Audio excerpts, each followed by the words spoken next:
सुनना है कि आवश्यक है, नियम 56 में सुन लेंगे। हाँ, सुनेंगे। माननीय वित्त मंत्री जी। माननीय अध्यक्ष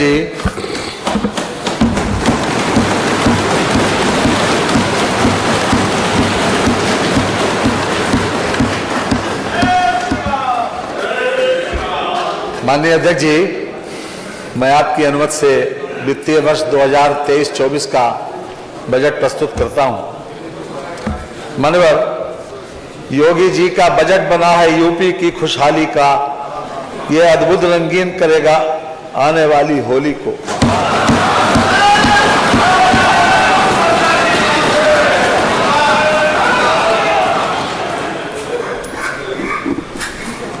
माननीय उत्तर प्रदेश 24 करोड़ की देश की सर्वाधिक जनसंख्या वाला राज्य है।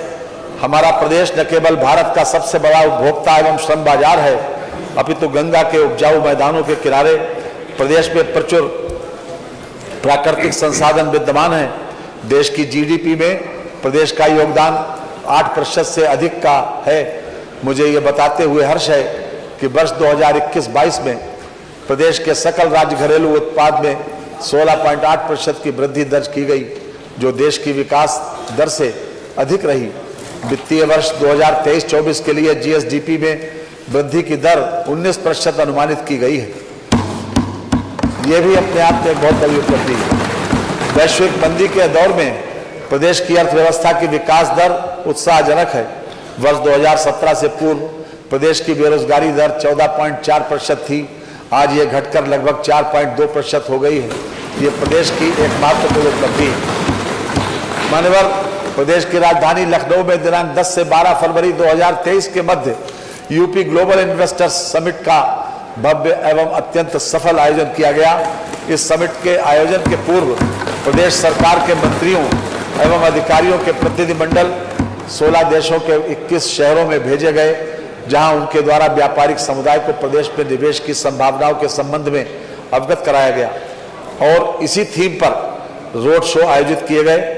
इन देशों में America, Canada, UK, Germany, Belgium, Sweden, Netherlands, France, Mexico, Brazil, Argentina, Japan, दक्षिण कोरिया, संयुक्त अरब अमीरात, सिंगापुर व ऑस्ट्रेलिया शामिल हैं। इसी क्रम में राज्य सरकार द्वारा भारत के 8 प्रमुख नगरों मुंबई, बेंगलुरु, हैदराबाद, चेन्नई, दिल्ली, कोलकाता, अहमदाबाद एवं चंडीगढ़ में रोड शो का आयोजन किया गया। इसके परिणाम स्वरूप Uttar Pradesh global investors summit 2023 में 25,000 से अधिक निवेशकों द्वारा प्रतिभाग किया गया। मुझे ये बताते हुए हर्ष है कि इस समिट में लगभग 33.50 लाख करोड़ रुपए के 19,000 से अधिक समझौता ज्ञापनों पर हस्ताक्षर किए गए। अधिकांश समझौता ज्ञापन नवीकरण ऊर्जा 16%, इलेक्ट्रॉनिक्स 12%, औद्योगिक पार्क 11%, शिक्षा 9% तथा लॉजिस्टिक्स 9% सेक्टर्स में किए गए हैं। सुधर गई कानून व्यवस्था, उद्योगों की अलख जगी। यूपी बना ग्रोथ का इंजन, ये सब पहली दफा समझ, और फकत किनारे बैठे बैठे लहरों से मत सवाल कर, डूब के खुद गहरे पानी में पानी का फलसफा समझ।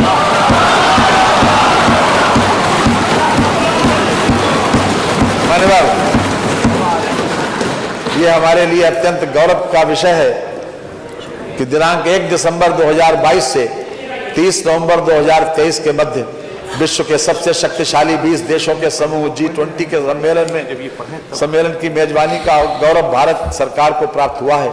इस सम्मेलन के अंतर्गत भारत सरकार की अध्यक्षता में 200 से अधिक बैठकें होंगी, जिसमें उत्तर प्रदेश के 4 शहरों लखनऊ, आगरा, वाराणसी एवं ग्रेटर नोएडा में 11 बैठकों का आयोजन किया जाएगा।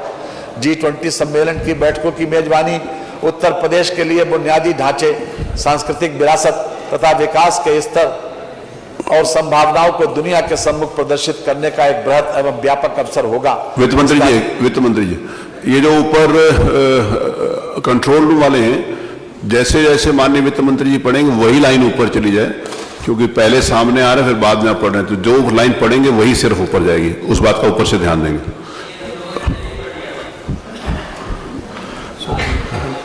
मंत्री जी हाँ ठीक है, वो जैसे भी आप कंट्रोल करेंगे उसे ज़्यादा। मैं क्षमा चाहता हूँ, लेकिन मुझे ऐसा लग रहा था, मैंने निवेदन किया, बस विनम्र। चलिए, धन्यवाद आपका, बहुत बहुत धन्यवाद। मान्यवर, गवर्नेंस के हर पहलू पर हमारे तेजस्वी मुख्यमंत्री योगी आदित्यनाथ जी के नेतृत्व में समयबद्ध रूप से की गई प्रभावी कार्रवाई के कारण आज उत्तर प्रदेश कई क्षेत्रों में देश के अग्रणी राज्य के रूप में उभरा है। इनमें से कुछ प्रमुख कार्यक्रमों के संबंध में मैं इस सम्मानित सदन को समक्ष संक्षिप्त विवरण प्रस्तुत करना चाहूंगा। प्रधानमंत्री आवास योजना ग्रामीण एवं शहरी के अंतर्गत आवास निर्माण, ग्रामीण स्वच्छ शौचालय निर्माण, सूक्ष्म लघु मध्यम उद्योगों की स्थापना, स्मार्ट सिटी मिशन के अंतर्गत India smart city award contest में तथा पीएफएमएस पोर्टल पर डीबीटी के माध्यम से लाभार्थियों को धनराशि हस्तांतरण करने में उत्तर प्रदेश में प्रथम स्थान पर है। दुग्ध उत्पादन, गन्ना एवं चीनी उत्पादन तथा एथेनॉल की आपूर्ति में उत्तर प्रदेश देश में प्रथम स्थान पर है। कृषि निवेशों पर किसानों को देय अनुदान डीबीटी के माध्यम से भुगतान करने वाला देश में उत्तर प्रदेश पहला राज्य बना है। कोरोना के बचाव हेतु वैक्सीनेशन के 39.20 करोड़ से अधिक डोज लगाने वाला देश में उत्तर प्रदेश प्रथम स्थान पर है तथा चिकित्सा शिक्षण संस्थान स्थापित कर संचालित करने वाला देश का अग्रणी राज्य बन गया है। भारत सरकार द्वारा स्टार्टअप रैंकिंग के तहत उत्तर प्रदेश को इंस्पायरिंग लीडर के रूप में सम्मानित किया गया है। उत्तर प्रदेश कौशल विकास नीति को लागू करने वाला देश का प्रथम राज्य बन गया है। अटल पेंशन योजना के अंतर्गत पंजीकरण करने में उत्तर प्रदेश का देश में प्रथम स्थान पर है। मान्यवर, आज हमारा प्रदेश न केवल देश के अंदर बल्कि वैश्विक समुदाय के मध्य भी अपनी सशक्त उपस्थिति दर्ज करा रहा है। ये मुख्यमंत्री योगी आदित्यनाथ जी के निरंतर कठोर परिश्रम और अनुशासन से संभव हो सका है। श्रम के जल से राह सदा सिंचती है, गति मशाल आंधी में ही हंसती है, छालों से ही श्रृंगार पथिक्का होता है, वो विपरीत परिस्थितियों में चलने के आदी हैं, मंजिल की मांग लहू से ही सजती है। मानवर, हमारी सरकार द्वारा अपने पिछले कार्यकाल तथा वर्तमान कार्यकाल में प्रदेश के सर्वांगीण विकास की ठोस नीतियां तैयार कर उन्हें धरातल पर प्रभावी रूप से मूर्त रूप प्रदान किया गया है। हमने न केवल प्रदेश में अवस्थापना विस्तार, निवेशानुकूल वातावरण तैयार करने और उद्योग स्थापित करने पर बल दिया, अपितु समाज के विभिन्न समूहों विशेषकर किसान, महिला, युवा, श्रमिक तथा आर्थिक एवं सामाजिक रूप से दुर्बल वर्ग के सशक्तिकरण एवं स्वावलंबन की दिशा में निरंतर कार्य किया। मैं इस सम्मानित सदन के समक्ष इस क्रम में कुछ प्रमुख उपलब्धियों एवं प्रयासों का संक्षिप्त ब्यौरा रखना चाहूंगा। किसान, हमारी सरकार द्वारा प्रदेश के लगभग 46,22,000 गन्ना किसानों को वर्ष 2017 से अब तक 1,96,000 करोड़ रुपए से अधिक का रिकॉर्ड गन्ना मूल्य भुगतान कराया गया, जो वर्ष 12 से 17 तक की अवधि में किए गए कुल गन्ना मूल्य भुगतान 95,125 करोड़ रुपए से 86,728 करोड़ रुपए अधिक है। गन्ना उत्पादकता में 1,08,75 टन प्रति हेक्टेयर की वृद्धि से किसानों की आय में औसतन 349 रुपए प्रति कुंटल की दर से 34,656 रुपए प्रति हेक्टेयर की वृद्धि हुई है। इसके अतिरिक्त गन्ने के साथ अंतः फसली खेती से कृषकों को लगभग 25% की अतिरिक्त आय हुई।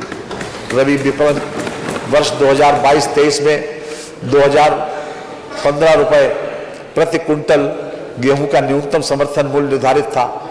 विपणन वर्ष के दौरान 87,991 किसानों से 3.36 लाख मीट्रिक टन गेहूं का क्रय किया गया, जिसके सापेक्ष किसानों के खातों में पीएफएमएस पोर्टल के माध्यम से 675 करोड़ रुपए का भुगतान किया जा चुका है। खरीफ विपणन वर्ष 2022-23 के अंतर्गत भारत सरकार द्वारा कॉमन श्रेणी हेतु रुपए 2040 तथा ग्रेड ए हेतु रुपए 2060 प्रति कुंटल मूल्य निर्धारित किया गया है। अद्यतन 62.66 लाख मीट्रिक टन धान क्रय किया गया, जिसके सापेक्ष सीधे किसानों के खातों में पीएफएमएस पोर्टल के माध्यम से 10.30 लाख किसानों के बैंक खातों में 12,000 करोड़ रुपए का भुगतान किया है। प्रधानमंत्री किसान सम्मान निधि योजना के अंतर्गत वर्ष 2022-23 में अब तक 51,639.68 करोड़ रुपए से अधिक धनराशि डीबीटी के माध्यम से किसानों के बैंक खातों में सीधे हस्तांतरित की गई। किसानों के निजी नलकूपों के क्षतिग्रस्त परिवर्तकों को निर्धारित समय पर बदला जा रहा है। प्रदेश के डाक जोन में किसानों को निजी नलकूप कनेक्शन देने पर लगे हुए प्रतिबंध को हटाने से 1 लाख किसान लाभान्वित हुए हैं। महिला एवं बाल विकास, बालिकाओं के प्रति आमजन की सकारात्मक सोच विकसित करने हेतु संचालित मुख्यमंत्री कन्या सुमंगला योजना के अंतर्गत प्रति लाभार्थी को 15,000 तक की धनराशि से लाभान्वित किया जा रहा है। वित्तीय वर्ष 2023-24 हेतु 250 करोड़ रुपए की व्यवस्था प्रस्तावित है। सभी वर्गों की पुत्रियों की शादी हेतु संचालित मुख्यमंत्री सामूहिक विवाह योजना हेतु 600 करोड़ रुपए की व्यवस्था प्रस्तावित है। अन्य पिछड़ा वर्ग के निर्धन व्यक्तियों की पुत्रियों की शादी अनुदान योजना हेतु 150 करोड़ रुपए की व्यवस्था प्रस्तावित है। ग्रामीण महिलाओं को स्वावलंबी बनाने के लिए महिला सामर्थ्य योजना के अंतर्गत महिला स्वयं सहायता समूह के माध्यम से गठन किया जाता है। योजना हेतु वित्तीय वर्ष 2023-24 के बजट में 63 करोड़ रुपए की व्यवस्था प्रस्तावित है। निराश्रित विधवाओं के भरण पोषण अनुदान योजना अंतर्गत वर्तमान में 32,62,000 निराश्रित महिलाओं को पेंशन दी जा रही है। इस हेतु 2023-24 के बजट में 4,032 करोड़ रुपए की बजट व्यवस्था प्रस्तावित है। प्रधानमंत्री सुरक्षित मातृत्व अभियान के तहत गर्भवती महिलाओं एवं धात्री माताओं को लाभान्वित किया जा रहा है। प्रदेश में जननी सुरक्षा योजना, जननी शिशु सुरक्षा कार्यक्रम, बाल स्वास्थ्य कार्यक्रम आदि संचालित हैं। प्रदेश में नियमित टीकाकरण के अंतर्गत अक्टूबर 2022 तक 95% बच्चों को टीका लगाया गया। मिशन इंद्रधनुष के अंतर्गत 36,82,000 से अधिक बच्चों एवं 10,31,000 से अधिक गर्भवती माताओं का टीकाकरण किया गया है। प्रदेश में कानून एवं शांति व्यवस्था को दृष्टिगत रखते हुए महिलाओं की अधिक से अधिक भागीदारी सुनिश्चित करने हेतु 3 महिला पीएससी बटालियन का गठन किया जा रहा है। युवा स्वामी विवेकानंद युवा सशक्तिकरण योजना के पात्र छात्र छात्राओं को टैबलेट स्मार्टफोन देने हेतु वित्तीय वर्ष 2023-24 के बजट में 3600 करोड़ रुपए की व्यवस्था प्रस्तावित है।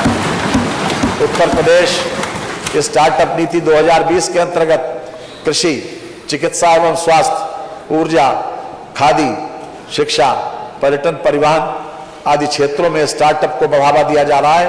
प्रदेश में 50 इंक्यूबेटर तथा 7200 स्टार्टअप्स कार्यरत हैं। नीति के अंतर्गत पीजीआई लखनऊ, आईआईटी कानपुर तथा नोएडा परिसर में आर्टिफिशियल इंटेलिजेंस के क्षेत्र में परिचालन प्रारंभ किया जा चुका है। इंक्यूबेटर्स को बढ़ावा देने तथा स्टार्टअप्स के लिए सीड फंड हेतु 100 करोड़ रुपए की व्यवस्था की गई है। उत्तर प्रदेश सूचना और प्रौद्योगिकी एवं स्टार्टअप नीति के हेतु 60 करोड़ रुपए की व्यवस्था प्रस्तावित है। ग्रामीण क्षेत्रों में युवा उद्यमियों को एग्रीटेक स्टार्टअप्स की स्थापना के लिए प्रोत्साहित करने के उद्देश्य से एग्रीकल्चर एक्सीलेटर फंड के लिए 20 करोड़ रुपए प्रस्तावित हैं।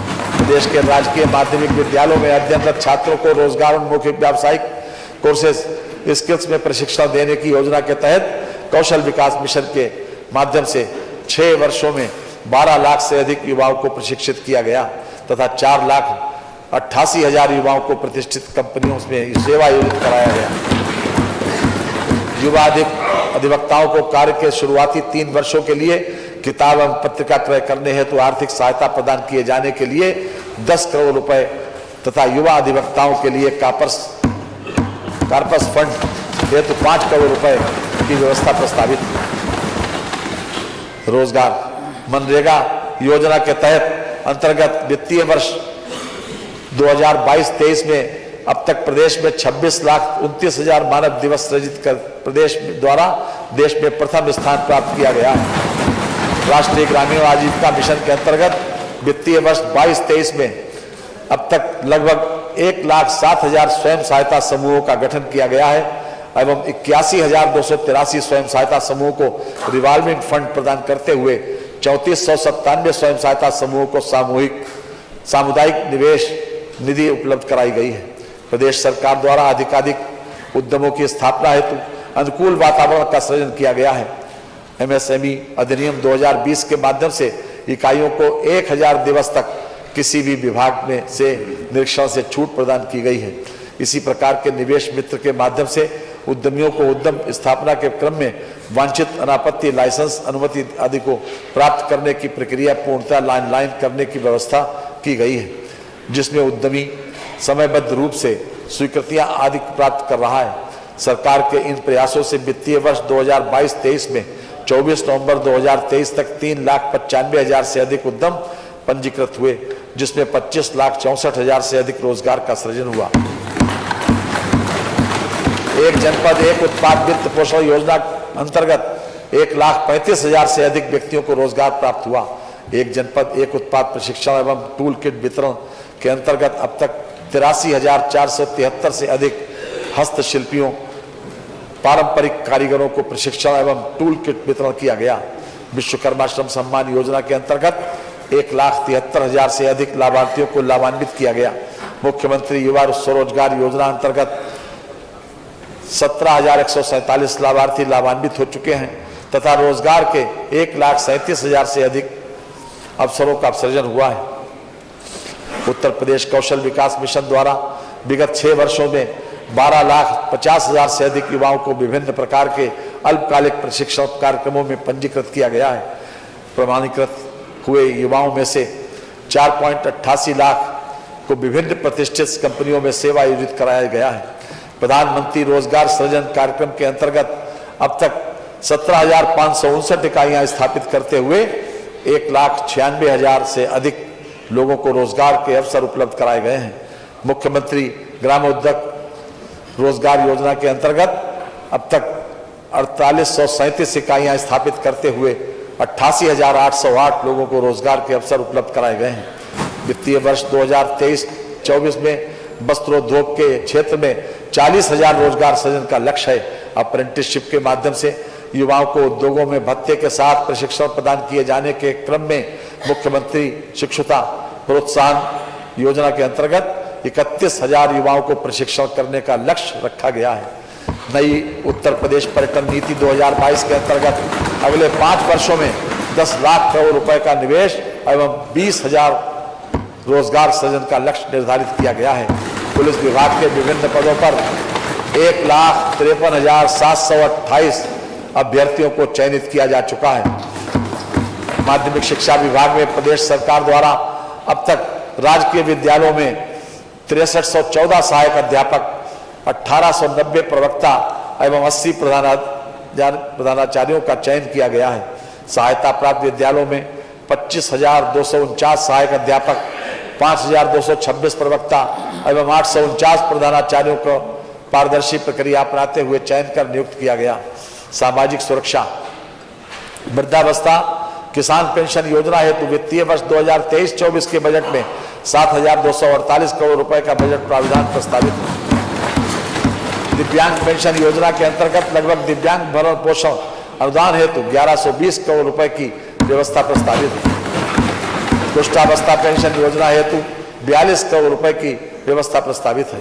मुख्यमंत्री सामूहिक विवाह योजना के तहत इस वर्ष 35,950 जोड़ों का विवाह संपन्न कराया गया।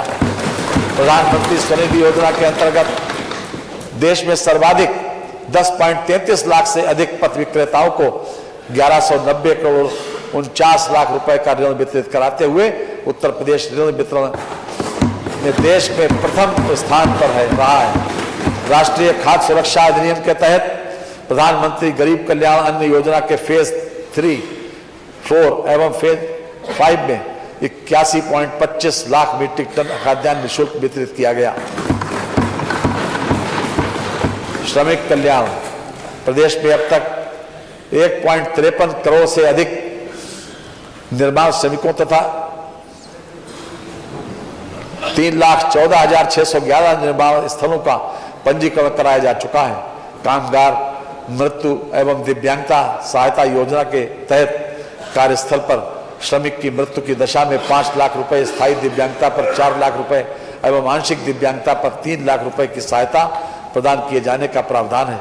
श्रमिकों के बच्चों को निःशुल्क गुणवत्तापूर्ण शिक्षा देने हेतु प्रदेश के प्रत्येक मंडल में एक आवासीय विद्यालय की स्थापना की गई है। प्रधानमंत्री श्रम योगी मानधन योजना के अंतर्गत अब तक 6,65,977 लाभार्थियों का पंजीकरण किया जा चुका है। प्रदेश में 5,021 रोजगार मेलों का आयोजन कराया गया, जिनके माध्यम से 7,29,000 से अधिक अभ्यर्थियों को रोजगार उपलब्ध कराया गया।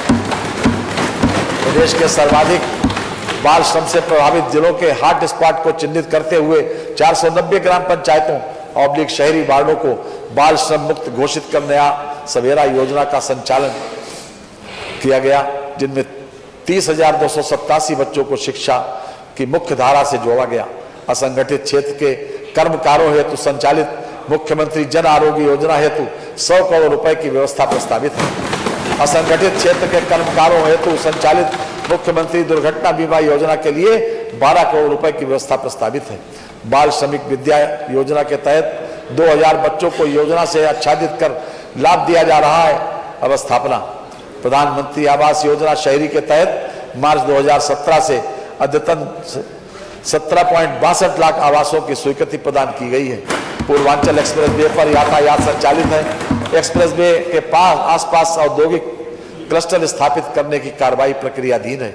बुंदेलखंड एक्सप्रेस वे का निर्माण कार्य पूर्ण हो चुका है। एक्सप्रेस वे के आसपास औद्योगिक क्लस्टर स्थापित करने की कार्रवाई प्रक्रियाधीन है। Gorakhpur Purvanchal link express way परियोजना का निर्माण प्रगति पर है तथा दिसंबर 2022 तक 56% कार्य पूर्ण हो चुका है।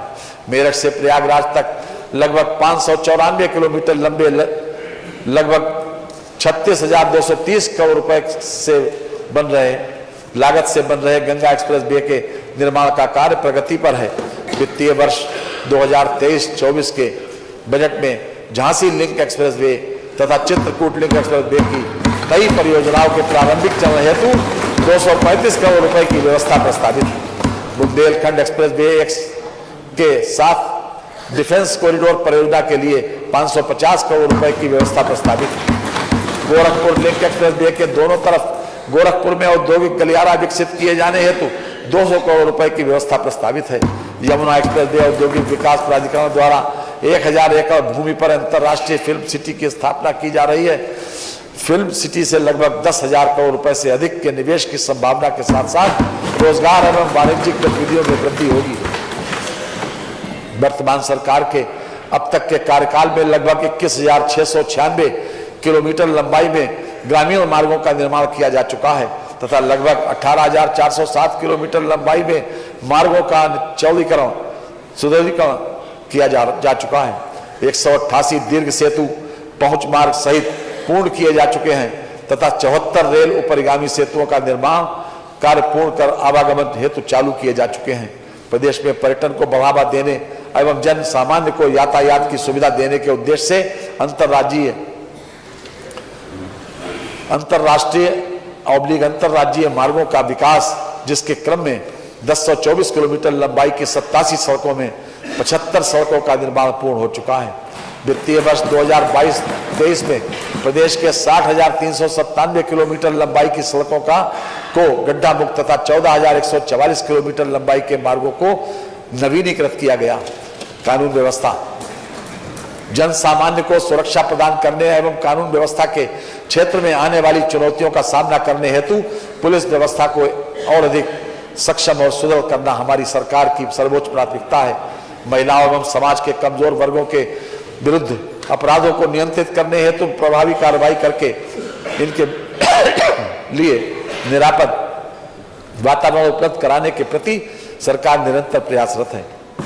सरकार की अपराध एवं अपराधियों के प्रति जीरो टॉलरेंस की नीति के अनुरूप प्रदेश की कानून व्यवस्था को और अधिक मजबूत बनाए जाने एवं आपराधिक असामाजिक तत्वों पर प्रभावी नियंत्रण करने के उद्देश्य से कार्ययोजना बनाकर अपराधियों के विरुद्ध कठोरतम विधिक कार्रवाई की जा रही है, जिसके फलस्वरूप अपराध एवं कानून व्यवस्था की स्थिति सुदृढ़ है। वर्ष 2022 में वर्ष 2016 के सापेक्ष आलोच्य अवधि में डकैती में 80.31%, लूट में 61.51%, हत्या में 32.45%, बलवा में 51.65%, गृह भेदन में 5.59%, चोरी में 17.22%, रोड होल्डअप में 100% और फिरौती हेतु अपहरण में 43.18% की कमी आई है। अपराधों पर अंकुश लगाए जाने हेतु निरंतर प्रयास किए जा रहे हैं। उक्त अवधि में महिलाओं के विरुद्ध घटित अपराधों में दहेज मृत्यु में 15.81%, बलात्कार में 21.75%, अपहरण में 9.17% की कमी आई है।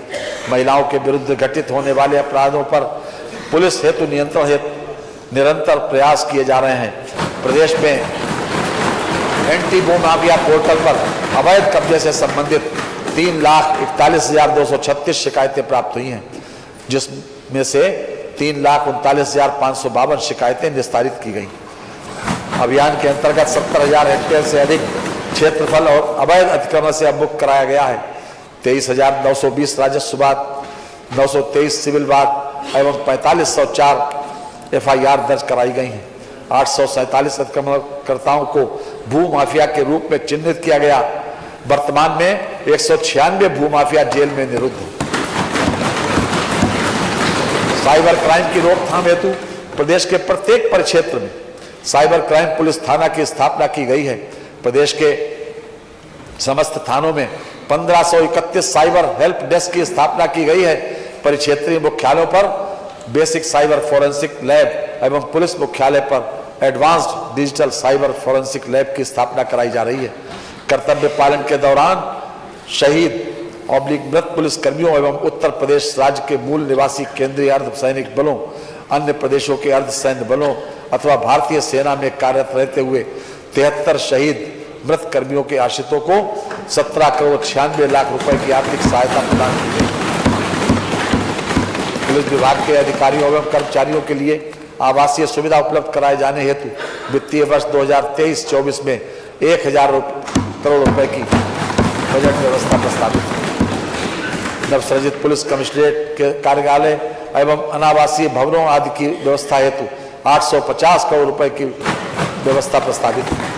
प्रदेश में पुलिस विभाग के अधिकारियों कर्मचारियों को आवासीय सुविधा शहरी क्षेत्र उपलब्ध कराए जाने हेतु 400 करोड़ रुपए की व्यवस्था प्रस्तावित है। SDRF के सुदृढ़ीकरण हेतु नए वाहनों के क्रय के लिए 10 करोड़ रुपए की व्यवस्था प्रस्तावित है। मान्यवर,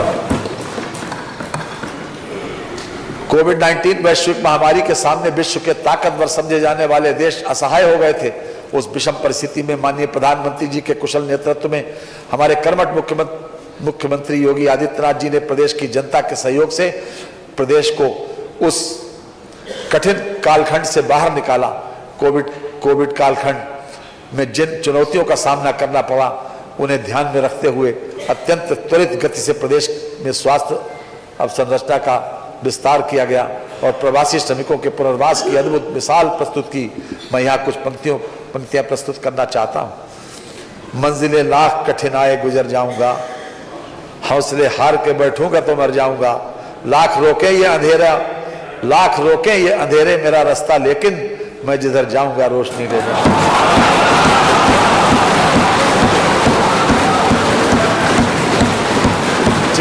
चिकित्सा स्वास्थ्य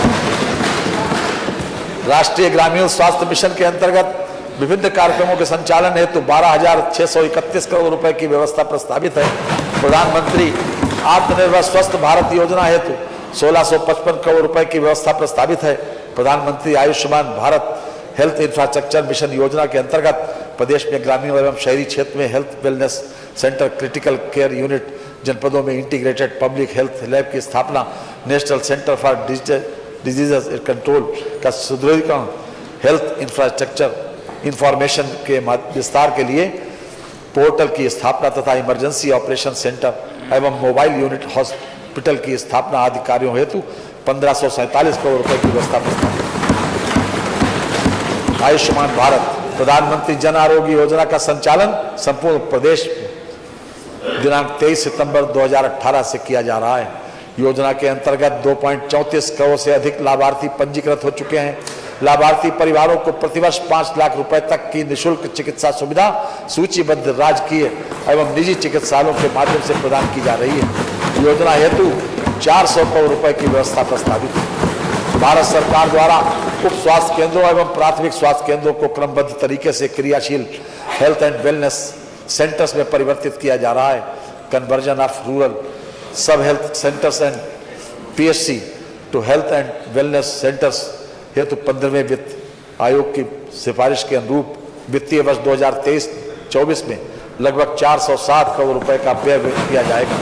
प्रधानमंत्री मातृ वंदना योजना हेतु 320 करोड़ रुपए की बजट व्यवस्था प्रस्तावित है। आयुष्मान भारत मुख्यमंत्री जन आरोग्य अभियान हेतु 250 करोड़ रुपए की व्यवस्था प्रस्तावित है। सामुदायिक स्वास्थ्य केंद्रों के लिए उपकरणों के क्रय हेतु 100 करोड़ रुपए की व्यवस्था प्रस्तावित है। प्राथमिक सामुदायिक स्वास्थ्य केंद्रों के सुदृढ़ीकरण हेतु 15 करोड़ रुपए की व्यवस्था प्रस्तावित है। चिकित्सा शिक्षा आ गया। प्रदेश सरकार द्वारा प्रत्येक जिले में एक मेडिकल कॉलेज की स्थापना किए जाने का लक्ष्य निर्धारित किया गया है। एक जनपद एक मेडिकल कॉलेज की योजना के अंतर्गत प्रदेश के 45 जनपद मेडिकल कॉलेज से आच्छादित किए जा चुके हैं। 14 जनपदों में मेडिकल कॉलेज निर्माणाधीन है। असेवित 16 जनपदों में मेडिकल कॉलेजों की स्थापना पीपीपी मॉडल पर की जा रही है। 14 नए मेडिकल कॉलेजों की स्थापना एवं संचालन हेतु 2491 करोड़ 39 लाख रुपए की व्यवस्था की गई है। असाध्य रोगों की चिकित्सा हेतु कमजोर वर्गों के लिए खास तौर से असाध्य रोगों की चिकित्सा हेतु 100 करोड़ रुपए की व्यवस्था प्रस्तावित है। Uttar Pradesh institute of pharmaceutical research and development की स्थापना हेतु 20 करोड़ रुपए की व्यवस्था प्रस्तावित है। स्वशासी चिकित्सा महाविद्यालयों में नर्सिंग कॉलेजों की स्थापना हेतु 26 करोड़ रुपए की व्यवस्था की गई है। प्रदेश में स्थित सरकारी एवं निजी क्षेत्र के मेडिकल कॉलेजों चिकित्सा विश्वविद्यालयों में एमबीबीएस की कुल 8528 सीटें उपलब्ध हो गई हैं। प्रदेश में स्थित सरकारी एवं निजी क्षेत्र के मेडिकल कॉलेजों चिकित्सा विश्वविद्यालयों में वर्ष 2022-23 में पीजी की कुल 2847 सीटें हो गई हैं। वर्ष 2022 में लगभग 300 संस्थानों में नर्सिंग ऑब्लिक पैरामेडिकल पाठ्यक्रम प्रारंभ हुए हैं। प्रदेश में राजकीय पैरामेडिकल कॉलेजों की संख्या 17 से बढ़ाकर 19 की गई, जबकि निजी क्षेत्र के स्कूलों की संख्या 287 से बढ़ाकर 351 की गई। टर्शरी चिकित्सा सुविधा को शुरू किए जाने के क्रम में एसजीपीजीआई लखनऊ के 558 बेड के इमरजेंसी मेडिसिन एवं रीनल ट्रांसप्लांट केंद्र की स्थापना की गई। इसके अलावा एसजीपीजीआई में लीवर ट्रांसप्लांट सेंटर व एडवांस डायबिटिक सेंटर की स्थापना की गई है। राजकीय मेडिकल कॉलेज मेरठ प्रयागराज एवं केजीएमयू लखनऊ में डायबिटिक रेटिनोपैथी की स्थापना की गई है। राम मनोहर लोहिया संस्थान लखनऊ में एडवांस्ड न्यूरोसाइंस केंद्र का कार्य प्रगति पर है। खाद्य एवं औषधि प्रशासन 14 मंडलीय कार्यालयों तथा प्रयोगशालाओं के भवन निर्माण, मशीनों तथा उपकरणों के लिए 200 करोड़ रुपए की व्यवस्था प्रस्तावित है। अवस्थापना एवं औद्योगिक विकास आईटीईएस डेटा सेंटर, आईएसडीएम, डिफेंस एवं एरोस्पेस, इलेक्ट्रिक वाहन, वेयर हाउसिंग एवं लॉजिस्टिक्स, पर्यटन, टेक्सटाइल, एमएसएमई सहित विभिन्न क्षेत्रों में निवेश आकर्षित करने के लिए लगभग 25 नीतियां प्रख्यापित की गई हैं, जिनके माध्यम से प्रदेश में समेकित औद्योगिक विकास के लिए एक समग्र परिस्थिति की तंत्र बनाने में अनेक सुधारात्मक कदम उठाए गए हैं। प्रदेश में त्वरित परिवहन के दृष्टिगत कई एक्सप्रेसवेज का निर्माण किया जा रहा है। इसमें प्रदेश में द्रुत परिवहन के साथ साथ एक्सप्रेसवेज के दोनों तरफ औद्योगिक व्यावसायिक गतिविधियां तेज होंगी, जो प्रदेश के आर्थिक विकास में सहायक होंगी। 5 लाख रोजगार सृजन करने के उद्देश्य से प्रदेश में बनाए जा रहे एक्सप्रेसवेज के किनारे औद्योगिक गलियारों के सृजन का निर्णय लिया गया है। इससे स्थानीय युवाओं को रोजगार मिलने के साथ साथ प्रदेश में औद्योगिक विकास का वातावरण बनेगा, जिससे भविष्य में और अधिक विकास के रास्ते खुलेंगे। पूर्वांचल एक्सप्रेसवे एवं बुंदेलखंड एक्सप्रेसवे के किनारे 6 स्थानों पर औद्योगिक निर्माण संकुल बनाने का निर्णय लिया गया है। इनमें से 4 संकुल पूर्वांचल एक्सप्रेसवे के किनारे तथा 2 संकुल बुंदेलखंड एक्सप्रेसवे के किनारे बनाए जाने के प्रस्तावित है। प्रदेश सरकार द्वारा पहला इन्वेस्टर समिट फरवरी 2018 में आयोजित किया गया, जिसमें प्राप्त निवेश प्रस्तावों के सापेक्ष लगभग 4 लाख करोड़ रुपए से अधिक का निवेश हो चुका है।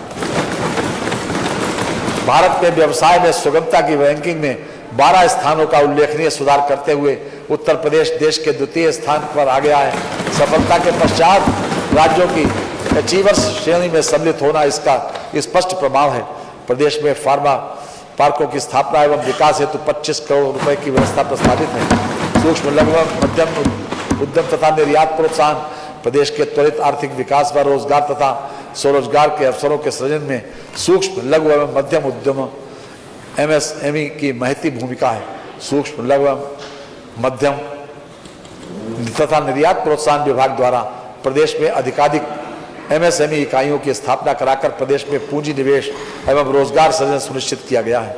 प्रदेश सरकार द्वारा घोषित नवीन MSME नीति 2022 में रोजगार सृजन में 15% वार्षिक वृद्धि प्रस्तावित है। इस नीति के अंतर्गत MSME इकाइयों को प्रथम बार 4 करोड़ रुपए तक की पूंजी उपादान उपलब्ध कराए जाने की व्यवस्था की गई है। उक्त नीति के अंतर्गत उद्यमियों को अधिक से अधिक लाभान्वित कराया जाएगा, जिससे प्रदेश में पूंजी निवेश के साथ ही अधिकाधिक रोजगार सृजन हो सकेगा। प्रदेश में ODOP एवं हस्तशिल्प उत्पादों के विपणन को प्रोत्साहित करने हेतु यूनिटी मॉल की स्थापना के लिए वित्तीय वर्ष 2023-24 के बजट में 200 करोड़ रुपए की व्यवस्था प्रस्तावित है। सड़क एवं सेतु वर्तमान सरकार के अब तक कार्यकाल में लगभग 21,696 किलोमीटर लंबाई के ग्रामीण मार्गों का निर्माण तथा अब तक लगभग 18,407 किलोमीटर लंबाई के मार्गों का चौड़ीकरण एवं सुदृढ़ीकरण किया गया है। प्रदेश में पर्यटन को बढ़ावा देने एवं सामान्य को यातायात की सुविधा देने के उद्देश्य से अंतर्राज्यीय मार्गों का विकास, जिसके क्रम में 1024 किलोमीटर लंबाई का 87 सड़कों में से 75 सड़कों का निर्माण पूर्ण किया गया है। मुख्यमंत्री समग्र ग्राम विकास योजना के अंतर्गत 181 राजस्व ग्रामों में सड़क निर्माण किया गया। सड़कों और सेतुओं के निर्माण हेतु 21,159 करोड़ 62 लाख रुपए की व्यवस्था प्रस्तावित है। सड़कों और सेतुओं के अनुरक्षण हेतु 6209 करोड़ 50 लाख रुपए की व्यवस्था प्रस्तावित है। कृषि विपणन सुविधाओं हेतु पुलों एवं सड़कों के कार्य के लिए 3473 करोड़ रुपए की व्यवस्था प्रस्तावित है। ग्रामीण क्षेत्रों की सड़कों हेतु 1525 करोड़ रुपए की व्यवस्था प्रस्तावित है। रेलवे उपरिगामी सेतुओं के निर्माण हेतु 1700 करोड़ रुपए एवं अन्य सेतुओं हेतु 1850 करोड़ रुपए की व्यवस्था प्रस्तावित है। राजमार्गों के चौड़ीकरण, सुदृढ़ीकरण तथा नए कार्यों हेतु 2588 करोड़ 80 लाख रुपए की व्यवस्था प्रस्तावित है। प्रमुख अन्य जिला मार्गों के चौड़ीकरण, सुदृढ़ीकरण तथा नए कार्यों हेतु 2538 करोड़ 80 लाख रुपए की व्यवस्था प्रस्तावित है। धर्मार्थ मार्गों के विकास हेतु 1000 करोड़ रुपए की व्यवस्था प्रस्तावित है। राज्य सड़क निधि से सड़कों के अनुरक्षण और हेतु 3000 करोड़ रुपए तथा निर्माण हेतु 2500 करोड़ रुपए की व्यवस्था प्रस्तावित है। औद्योगिक लॉजिस्टिक्स पार्क हेतु 4 लेन मार्गों के चौड़ीकरण, सुदृढ़ीकरण, निर्माण कार्य हेतु 50 करोड़ रुपए की व्यवस्था प्रस्तावित है। चीनी मिल परिक्षेत्र में कृषि विपणन सुविधाओं हेतु मार्गों को चौड़ीकरण तथा एवं सुदृढ़ीकरण, नव निर्माण, पुनर्निर्माण कार्यों हेतु 250 करोड़ रुपए की व्यवस्था प्रस्तावित है। सिंचाई एवं जल संसाधन उत्तर प्रदेश का कुल भौगोलिक क्षेत्रफल 240.93 लाख हेक्टेयर है, जिसमें से 188.40 लाख हेक्टेयर भूमि कृषि योग्य है। इसमें से 165.42 लाख हेक्टेयर क्षेत्रफल पर कृषि कार्य होता है। प्रदेश में 75,090 किलोमीटर लंबी नहर प्रणालियां, 34,316 राजकीय नलकूपों, 29 पंप नहरों, 252 लघु डाल नहरों एवं 69 जलाशयों से लगभग 99 लाख हेक्टेयर क्षेत्र में सिंचाई सुविधा उपलब्ध कराई जा रही है। हमारी सरकार के पिछले कार्यकाल में 20 परियोजनाएं पूर्ण की गई। इन परियोजनाओं के पूर्ण होने से 21.42 लाख हेक्टेयर सिंचन क्षमता सृजित हुई, जिससे 44,72,000 कृषक लाभान्वित हो रहे हैं। मध्य गंगा द्वितीय चरण परियोजना, कचनौदा बांध के अवशेष कार्यों की परियोजना, शहजान बांध स्प्रिंकलर परियोजना, लखेरी बांध परियोजना आदि परियोजनाओं के पूर्ण होने से 1.62 लाख हेक्टेयर अतिरिक्त सिंचन क्षमता सृजित होगी, जिससे प्रदेश में 4.26 लाख कृषक लाभान्वित होंगे।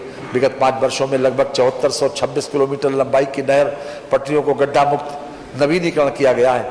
राजकीय नलकूपों एवं लघु डाल नहरों से संबंधित 8 परियोजनाओं को पूर्ण करते हुए लगभग 1,17,435 हेक्टेयर की सिंचन क्षमता की पुनर्स्थापना कर लगभग 83,055 कृषक परिवारों को लाभान्वित किया गया।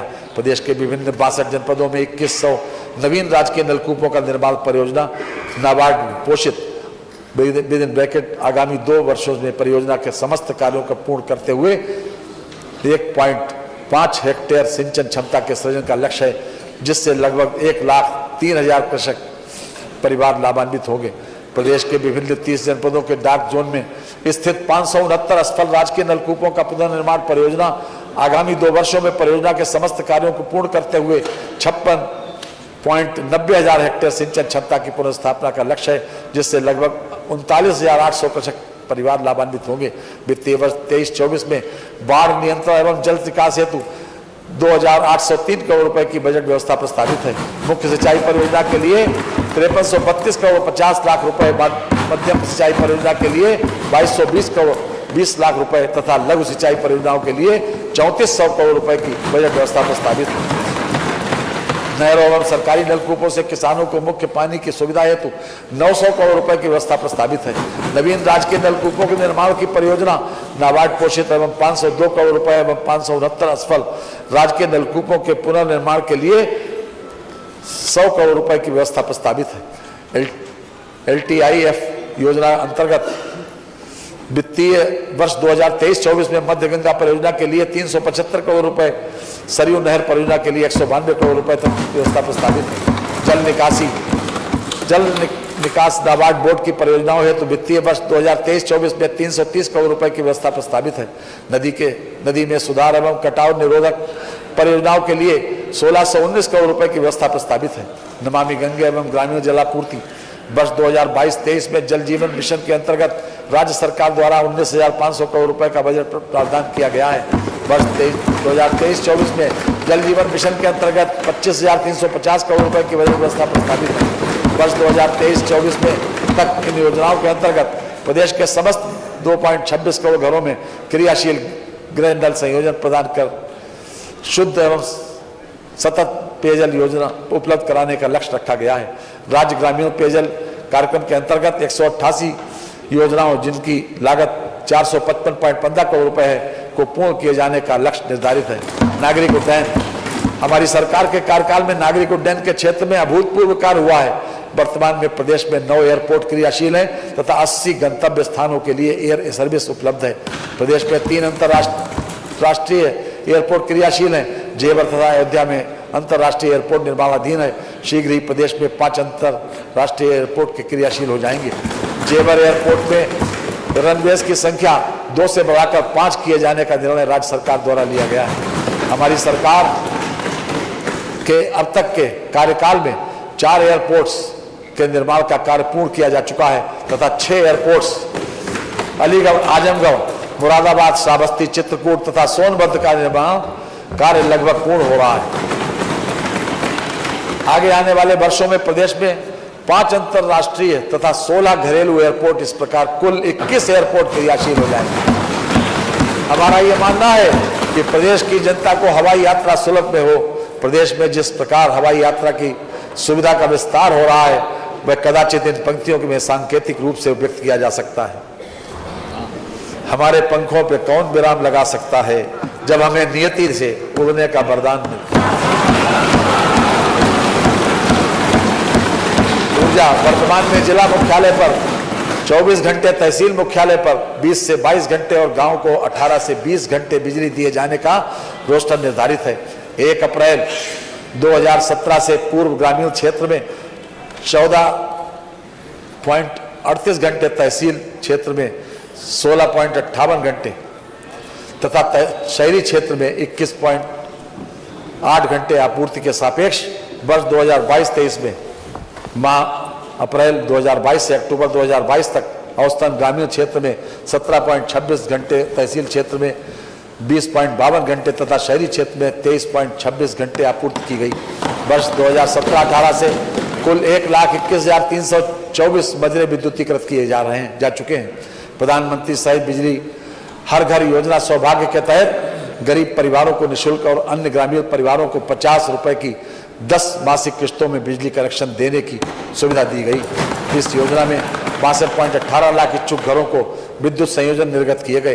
कृषि कार्यों हेतु समुचित रूप से विद्युत आपूर्ति सुनिश्चित कराने के लिए 11 केवी कृषि एवं गैर कृषि ग्रामीण फीडरों के पृथकीकरण योजना के अंतर्गत लक्ष्य 2227 फीडरों का पृथकीकरण पूर्ण कर लिया गया है। प्रदेश में स्थापित होने वाली तापी उत्पादन परियोजनाओं तथा यथा घाटमपुर, ओबरा, सी व जवाहरपुर से ऊर्जा निकासी हेतु लगभग 7,076.37 करोड़ रुपए की पारिश्रमिक परियोजनाओं का निर्माण पीपीपी पद्धति से कराया जा रहा है। इनमें से लगभग 4,081.23 करोड़ रुपए की परियोजनाएं पूर्ण कर ली गई हैं तथा शेष निर्माणाधीन है। वर्ष 2019-20 में औसतन उत्पादन उपलब्धता 3766 मेगावाट प्रतिदिन, वर्ष 2020-21 में औसत उत्पादन उपलब्धता 3816 मेगावाट प्रतिदिन तथा वर्ष 21-22 में औसतन उत्पादन उपलब्धता 3998 मेगावाट प्रतिदिन रही है। 2x660 मेगावाट जवाहरपुर तापीय परियोजना, 2x660 मेगावाट ओबरा सी तापीय विस्तार परियोजना एवं 1x660 मेगावाट पुंज की तापीय परियोजना का आगामी वित्तीय वर्ष 2023-24 में पूर्ण होना एवं उत्पादन कार्य प्रारंभ होना लक्षित है। पारिश्रमिक तंत्र की क्षमता जो कि वित्तीय वर्ष 2016-17 में 16,348 मेगावाट थी को वर्ष 2021-22 में 28,000 मेगावाट तक किया गया। इसे वित्तीय वर्ष 2022-23 तक बढ़ाकर 30,806 मेगावाट तक किया जाना लक्षित है। वित्तीय वर्ष 2022-23 में निजी नलकूप उपभोक्ताओं के विद्युत बिलों में 50% की छूट प्रदान की गई थी, जिसे लोक कल्याण संकल्प पत्र में की गई घोषणा के अनुरूप वित्तीय वर्ष 2023-24 में बढ़ाकर 100% कर दिया गया है, जिसके लिए 1500 करोड़ रुपए की व्यवस्था प्रस्तावित है। बुंदेलखंड में स्थापित की जाने वाली सौर ऊर्जा परियोजनाओं से विद्युत निकासी के लिए केंद्र सरकार तथा जर्मनी की संस्था KfW की सहायता से ग्रीन एनर्जी कॉरिडोर सेकंड परियोजना के अंतर्गत पारिश्रमिक तंत्र के निर्माण हेतु 1554 करोड़ रुपए की व्यवस्था प्रस्तावित है। इस परियोजना को 3 वर्षों में पूर्ण किया जाना लक्षित है। विद्युत वितरण क्षेत्र की कुशलता एवं क्षमता वृद्धि हेतु केंद्र सरकार की सहायता से रिवैम्प डिस्ट्रीब्यूशन सेक्टर स्कीम प्रारंभ की गई है, जिसके लिए 6500 करोड़ रुपए की व्यवस्था प्रस्तावित है। विद्युत प्रकाश और शक्ति का स्रोत है। यह वह शक्ति है जिसके अभाव में नगर अंधकारमय और समाज गति शून्य हो सकता है। इसीलिए हमारी सरकार ने ऊर्जा और अतिरिक्त ऊर्जा पर विशेष ध्यान दिया है। हम ये कहना चाहते हैं कि इस चमन को कभी सहरा नहीं होने दूंगा, मर मिटूंगा मगर ऐसा नहीं होने दूंगा, जब तलक भी मेरी इस पलकों पे दिए हैं रोशन, अपनी नगरी में अंधेरा नहीं होने दूंगा।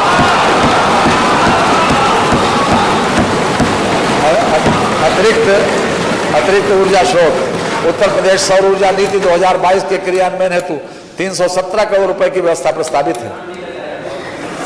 नीति के अंतर्गत 5 वर्षों में 22,000 मेगावाट विद्युत उत्पादन क्षमता का लक्ष्य रखा गया है। नीति के अंतर्गत सरकारी एवं निजी भवनों पर 6,000 मेगावाट क्षमता के सोलर रूफटॉप संयंत्रों की स्थापना, 14,000 मेगावाट क्षमता यूटिलिटी स्केल सौर पावर परियोजनाओं सोलर पावर पार्क की स्थापना कराई जाएगी। 2,000 मेगावाट क्षमता पीएम कुसुम योजना अंतर्गत निजी ऑन ग्रिड पंप का सोलराइजेशन एवं पृथक कृषि विद्युत फीडरों को सोलराइजेशन कराया जाएगा, जिनकी सम्मिलित क्षमता 2,000 मेगावाट होगी। उत्तर प्रदेश राज्य जैव ऊर्जा नीति 2022 के क्रियान्वयन हेतु 45 करोड़ रुपए की व्यवस्था प्रस्तावित है। ये नीति आगामी 5 वर्ष तक प्रभावी रहेगी। नीति के अंतर्गत कृषि अपशिष्ट, पशुधन अपशिष्ट, चीनी मिलों से प्रेसमड, नगर पालिका के ठोस अपशिष्ट इत्यादि जैसे विभिन्न जैव अपशिष्टों का उपयोग compressed biogas plant, biocoal pellets और ब्रिकेट्स, बायोडीजल, बायोएथेनॉल की स्थापना के लिए निवेश को प्रोत्साहित किया जाएगा। प्रदेश के लघु एवं सीमांत कृषकों को सिंचाई हेतु अनुदान पर सोलर पंप स्थापित कर लाभान्वित किया गया है। इस योजना के अंतर्गत लगभग 29,652 सोलर पंपों की स्थापना कराई जा चुकी है। प्रदेश के विभिन्न ग्रामों के गरीब परिवारों के घरों पर प्रकाश पंखे एवं मोबाइल चार्जिंग की सुविधा हेतु 1.93 लाख सोलर पावर पैक संयंत्रों की स्थापना कराई गई है। ग्रामीण क्षेत्रों में सामुदायिक मार्ग प्रकाश की सुविधा हेतु सोलर स्ट्रीट लाइट संयंत्रों की स्थापना की योजना क्रियान्वित की जा रही है, जिसके अंतर्गत लगभग 3.10 लाख सोलर स्ट्रीट लाइट संयंत्रों की स्थापना कराई जा चुकी है। आवास एवं शहरी नियोजन प्रधानमंत्री आवास योजना शहरी के AHP घटक के अंतर्गत वर्तमान में 76 परियोजनाओं में लगभग 48,277 भवन निर्मित किए जा रहे हैं। इनमें से 22,718 भवन पूर्ण किए जा चुके हैं, जबकि अवशेष भवन मार्च 2023 तक पूर्ण कर लिया जाना लक्षित है। लखनऊ विकास क्षेत्र तथा प्रदेश के समस्त विकास प्राधिकरणों के विकास क्षेत्र तथा नगर क्षेत्र में अवस्थापना सुविधाओं का विकास तथा वाराणसी एवं अन्य शहरों में रोपवे सेवा विकसित किए जाने हेतु 150 करोड़ रुपए की व्यवस्था का प्रस्ताव है। कानपुर मेट्रो रेल परियोजना हेतु वित्तीय वर्ष 2023-24 में 585 करोड़ रुपए की बजट व्यवस्था प्रस्ताव है। आगरा मेट्रो रेल परियोजना हेतु 465 करोड़ रुपए की बजट व्यवस्था प्रस्ताव है। Delhi Ghaziabad Meerut corridor regional rapid transit system परियोजना का निर्माण कार्य प्रगति पर है। वित्तीय वर्ष 2023-24 में 1306 करोड़ रुपए की व्यवस्था का प्रस्ताव है। वाराणसी, गोरखपुर व अन्य शहरों में मेट्रो रेल परियोजना के क्रियान्वयन हेतु 100 करोड़ रुपए की व्यवस्था प्रस्ताव है। मुख्यमंत्री शहरी विस्तारीकरण नए शहर प्रोत्साहन योजना हेतु 3000 करोड़ रुपए की व्यवस्था प्रस्ताव है। गोरखपुर नगर स्थित गौड़ धोइया नाला एवं रामगढ़ ताल के जीर्णोद्धार तथा इंटरसेप्शन डाइवर्जन एवं ट्रीटमेंट संबंधी परियोजना हेतु भूमि अधिग्रहण के लिए 650 करोड़ 10 लाख रुपए की व्यवस्था का प्रस्ताव है। नगर विकास अमृत योजना के अंतर्गत प्रदेश में जलापूर्ति एवं सीवरेज की कुल 282 परियोजनाएं जिनकी कुल लागत 11,156 करोड़ रुपए है, में से पेयजल की 169 परियोजनाओं में 144 तथा सीवरेज की 113 परियोजनाओं में 77 पूर्ण परियोजनाओं का कार्य प्रगति पर है। स्वच्छ भारत मिशन नगरीय 1 के अंतर्गत प्रदेश के 75 नगरीय निकायों में 89,21,000 टन लीगेसी वेस्ट एकत्रित था, जिसमें से 51,21,000 टन के लीगेसी वेस्ट का निस्तारण कर दिया गया है। शेष के निस्तारण हेतु कार्य प्रक्रियाधीन है। प्रधानमंत्री आवासीय योजना शहरी के अंतर्गत वर्ष 2017 से अद्यतन उत्तर प्रदेश में 17.62 लाख मकानों को स्वीकृति प्रदान की गई है। प्रधानमंत्री आवासीय योजना के अंतर्गत लाभार्थी आधारित व्यक्तिगत आवास निर्माण घटक के अंतर्गत लगभग 12 लाख से अधिक लाभार्थियों को 27,748 करोड़ रुपए की धनराशि डीबीटी के माध्यम से हस्तांतरित की गई। महाकुंभ मेला 2025 का भव्य आयोजन विश्व स्तरीय सुविधाओं के साथ किया जाना है, जिसकी तैयारी प्रारंभ कर दी गई है। वर्ष 2022-23 में प्रावधानित 621.55 करोड़ रुपए के सापेक्ष आगामी बजट में 2500 करोड़ रुपए की व्यवस्था प्रस्तावित है। कान्हा गौशाला एवं बेसहारा पशु आश्रय योजना के अंतर्गत कान्हा गौशाला के निर्माण हेतु वित्तीय वर्ष 23-24 के बजट में 100 करोड़ रुपए की बजट व्यवस्था प्रस्तावित है। अमृत 2 के अंतर्गत पेयजल सीवरेज तथा वाटर बॉडीज हेतु वर्ष 2022-23 में 2000 करोड़ रुपए के बजट के सापेक्ष वित्तीय वर्ष 2023-24 में लगभग 180% की वृद्धि करते हुए 5,616 करोड़ रुपए की व्यवस्था प्रस्तावित है। इसी प्रकार स्वच्छ भारत मिशन 2 से के अंतर्गत शौचालय solid waste management used water management हेतु 1356 करोड़ 36 लाख रुपए के सापेक्ष वर्ष 23-24 में 2707 करोड़ 86 लाख रुपए की व्यवस्था की गई है, जो लगभग 100% की वृद्धि दर्शाती है। नगर विकास विभाग की नगरीय सड़कों के समुचित विकास हेतु 500 करोड़ रुपए की व्यवस्था प्रस्तावित है। प्रदेश में धार्मिक एवं ऐतिहासिक दृष्टि से महत्वपूर्ण नगरीय निकायों में मूलभूत अवस्थापना सुविधाओं हेतु अनुदान के रूप में 50 करोड़ रुपए की व्यवस्था प्रस्तावित है। प्रदेश के चिन्हित नगर निकायों को आकांक्षी नगर निकायों के रूप में विकसित करने हेतु आधारभूत संरचना के विकास हेतु अनुदान दिए जाने के लिए प्रारंभ की जा रही आकांक्षी नगर योजना हेतु 100 करोड़ रुपए की व्यवस्था प्रस्तावित है। नियोजन त्वरित आर्थिक विकास योजना के हेतु वित्तीय वर्ष 2023-24 में नए कार्यों हेतु 1500 करोड़ रुपए की व्यवस्था प्रस्तावित है। बुंदेलखंड की विशेष योजना हेतु 600 करोड़ रुपए की व्यवस्था प्रस्तावित है। पूर्वांचल की विशेष योजनाओं हेतु 525 करोड़ रुपए की व्यवस्था प्रस्तावित है। प्रदेश के युवाओं को सरकार के साथ नीति प्रबंधन क्रियान्वयन अनुसरण के कार्यों में सहभागिता का विशिष्ट अवसर प्रदान करने के उद्देश्य से प्रदेश सरकार द्वारा मुख्यमंत्री फेलोशिप कार्यक्रम संचालित किया गया है। कार्यक्रम के अंतर्गत प्रदेश के 100 आकांक्षात्मक विकास खंडों में केंद्र राज्य सरकार द्वारा संचालित योजनाओं का समवर्ती मूल्यांकन कार्य करने हेतु विधिक प्रक्रिया अंतर्गत शोधार्थियों का चयन किया गया है। योजना हेतु वित्तीय वर्ष 2023-24 के बजट में 5 करोड़ रुपए की व्यवस्था प्रस्तावित है। ग्राम विकास प्रधानमंत्री आवास योजना ग्रामीण के अंतर्गत वर्ष 2021-22 में आवंटित 4,33,536 आवास निर्माण के लक्ष्य के सापेक्ष अब तक 4,24,344 आवासों का निर्माण पूर्ण कराया जा चुका है तथा शेष आवास निर्माणाधीन है। वित्तीय वर्ष 2022-23 में 8,62,767 आवासों के निर्माण का लक्ष्य प्राप्त हुआ है, जिसके सापेक्ष निर्माण कार्य प्रगति के विभिन्न चरणों पर है। वित्तीय वर्ष 2023-24 में 12,39,877 आवासों का लक्ष्य प्रस्तावित है, योजना हेतु 9,000 करोड़ रुपए की व्यवस्था प्रस्तावित है। प्रधानमंत्री ग्राम सड़क योजना हेतु 5,966 करोड़ रुपए की व्यवस्था प्रस्तावित है। मुख्यमंत्री आवास योजना ग्रामीण के अंतर्गत वित्तीय वर्ष 2018-19 से 2022-23 तक 1,43,821 लाभार्थियों को लाभान्वित कराया जा चुका है। वित्तीय वर्ष 23-24 के बजट में योजना हेतु 1,203 करोड़ रुपए की व्यवस्था प्रस्तावित है। श्यामा प्रसाद मुखर्जी रुर्बन मिशन योजना का उद्देश्य गांव के मूल स्वरूप को बनाए रखते हुए ग्रामीण क्षेत्रों में शहरी सुविधाओं को उपलब्ध कराकर ग्रामीण क्षेत्र से शहर की तरफ पलायन रोकना है। वित्तीय वर्ष 2023-24 में योजना हेतु 87.49 करोड़ रुपए की व्यवस्था प्रस्तावित है। वित्तीय वर्ष 2022-23 में प्रदेश के 5,89,189 ग्राम पंचायतों में विभिन्न बैंकों के माध्यम से बैंकिंग बिजनेस करस्पॉन्डेंट सखी की पद स्थापना का कार्य किया जा रहा है। वर्तमान में 34,292 बीसी सखी द्वारा 7,846 करोड़ रुपए से अधिक का वित्तीय लेन देन किया गया है। सुदूर ग्रामों को विकास खंडों एवं कस्बों से जोड़ने हेतु आजीविका ग्रामीण एक्सप्रेस योजना के अंतर्गत 453 वाहनों का संचालन समूहों के माध्यम से किया जा रहा है। स्वच्छ भारत मिशन ग्रामीण योजना के अंतर्गत वर्ष 2023-24 में 6,65,473 व्यक्तिगत शौचालय निर्माण तथा 330 विकास खंडों में प्लास्टिक मैनेजमेंट का लक्ष्य निर्धारित किया गया है। योजना हेतु 2,288 करोड़ रुपए की व्यवस्था प्रस्तावित है।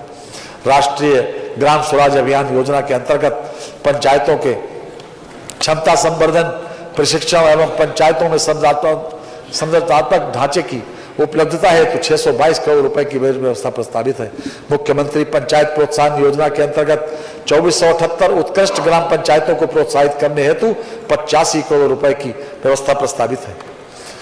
गांव में ई गवर्नेंस विस्तार करने हेतु डॉक्टर राम मनोहर लोहिया पंचायत सशक्तिकरण योजना के लिए 4 करोड़ रुपए की व्यवस्था प्रस्तावित है। मैनुअल स्कैवेंजर मृत्यु क्षतिपूर्ति योजना हेतु 1,65,00,000 रुपए की व्यवस्था प्रस्तावित है।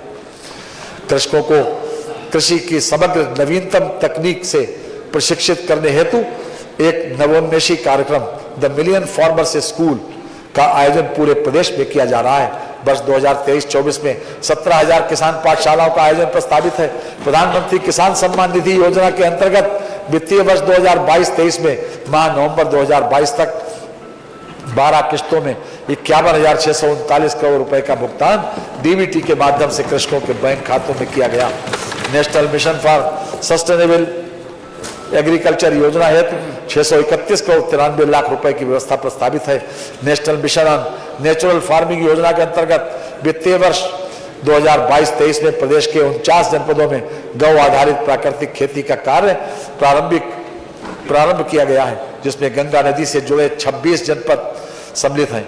योजना के अंतर्गत 1714 क्लस्टर्स आच्छादित हैं, जिनका सम्मिलित क्षेत्रफल 85,710 हेक्टेयर है। योजना हेतु 113 करोड़ 52 लाख रुपए की व्यवस्था प्रस्तावित है। कृषकों के निजी नलकूपों को रियायती दरों पर विद्युत आपूर्ति हेतु 1950 करोड़ रुपए की व्यवस्था प्रस्तावित है। राष्ट्रीय कृषि विकास योजना हेतु 984 करोड़ 54 लाख रुपए की व्यवस्था प्रस्तावित है। नेशनल क्रॉप इंश्योरेंस योजना हेतु 753 करोड़ 70 लाख रुपए की व्यवस्था प्रस्तावित है।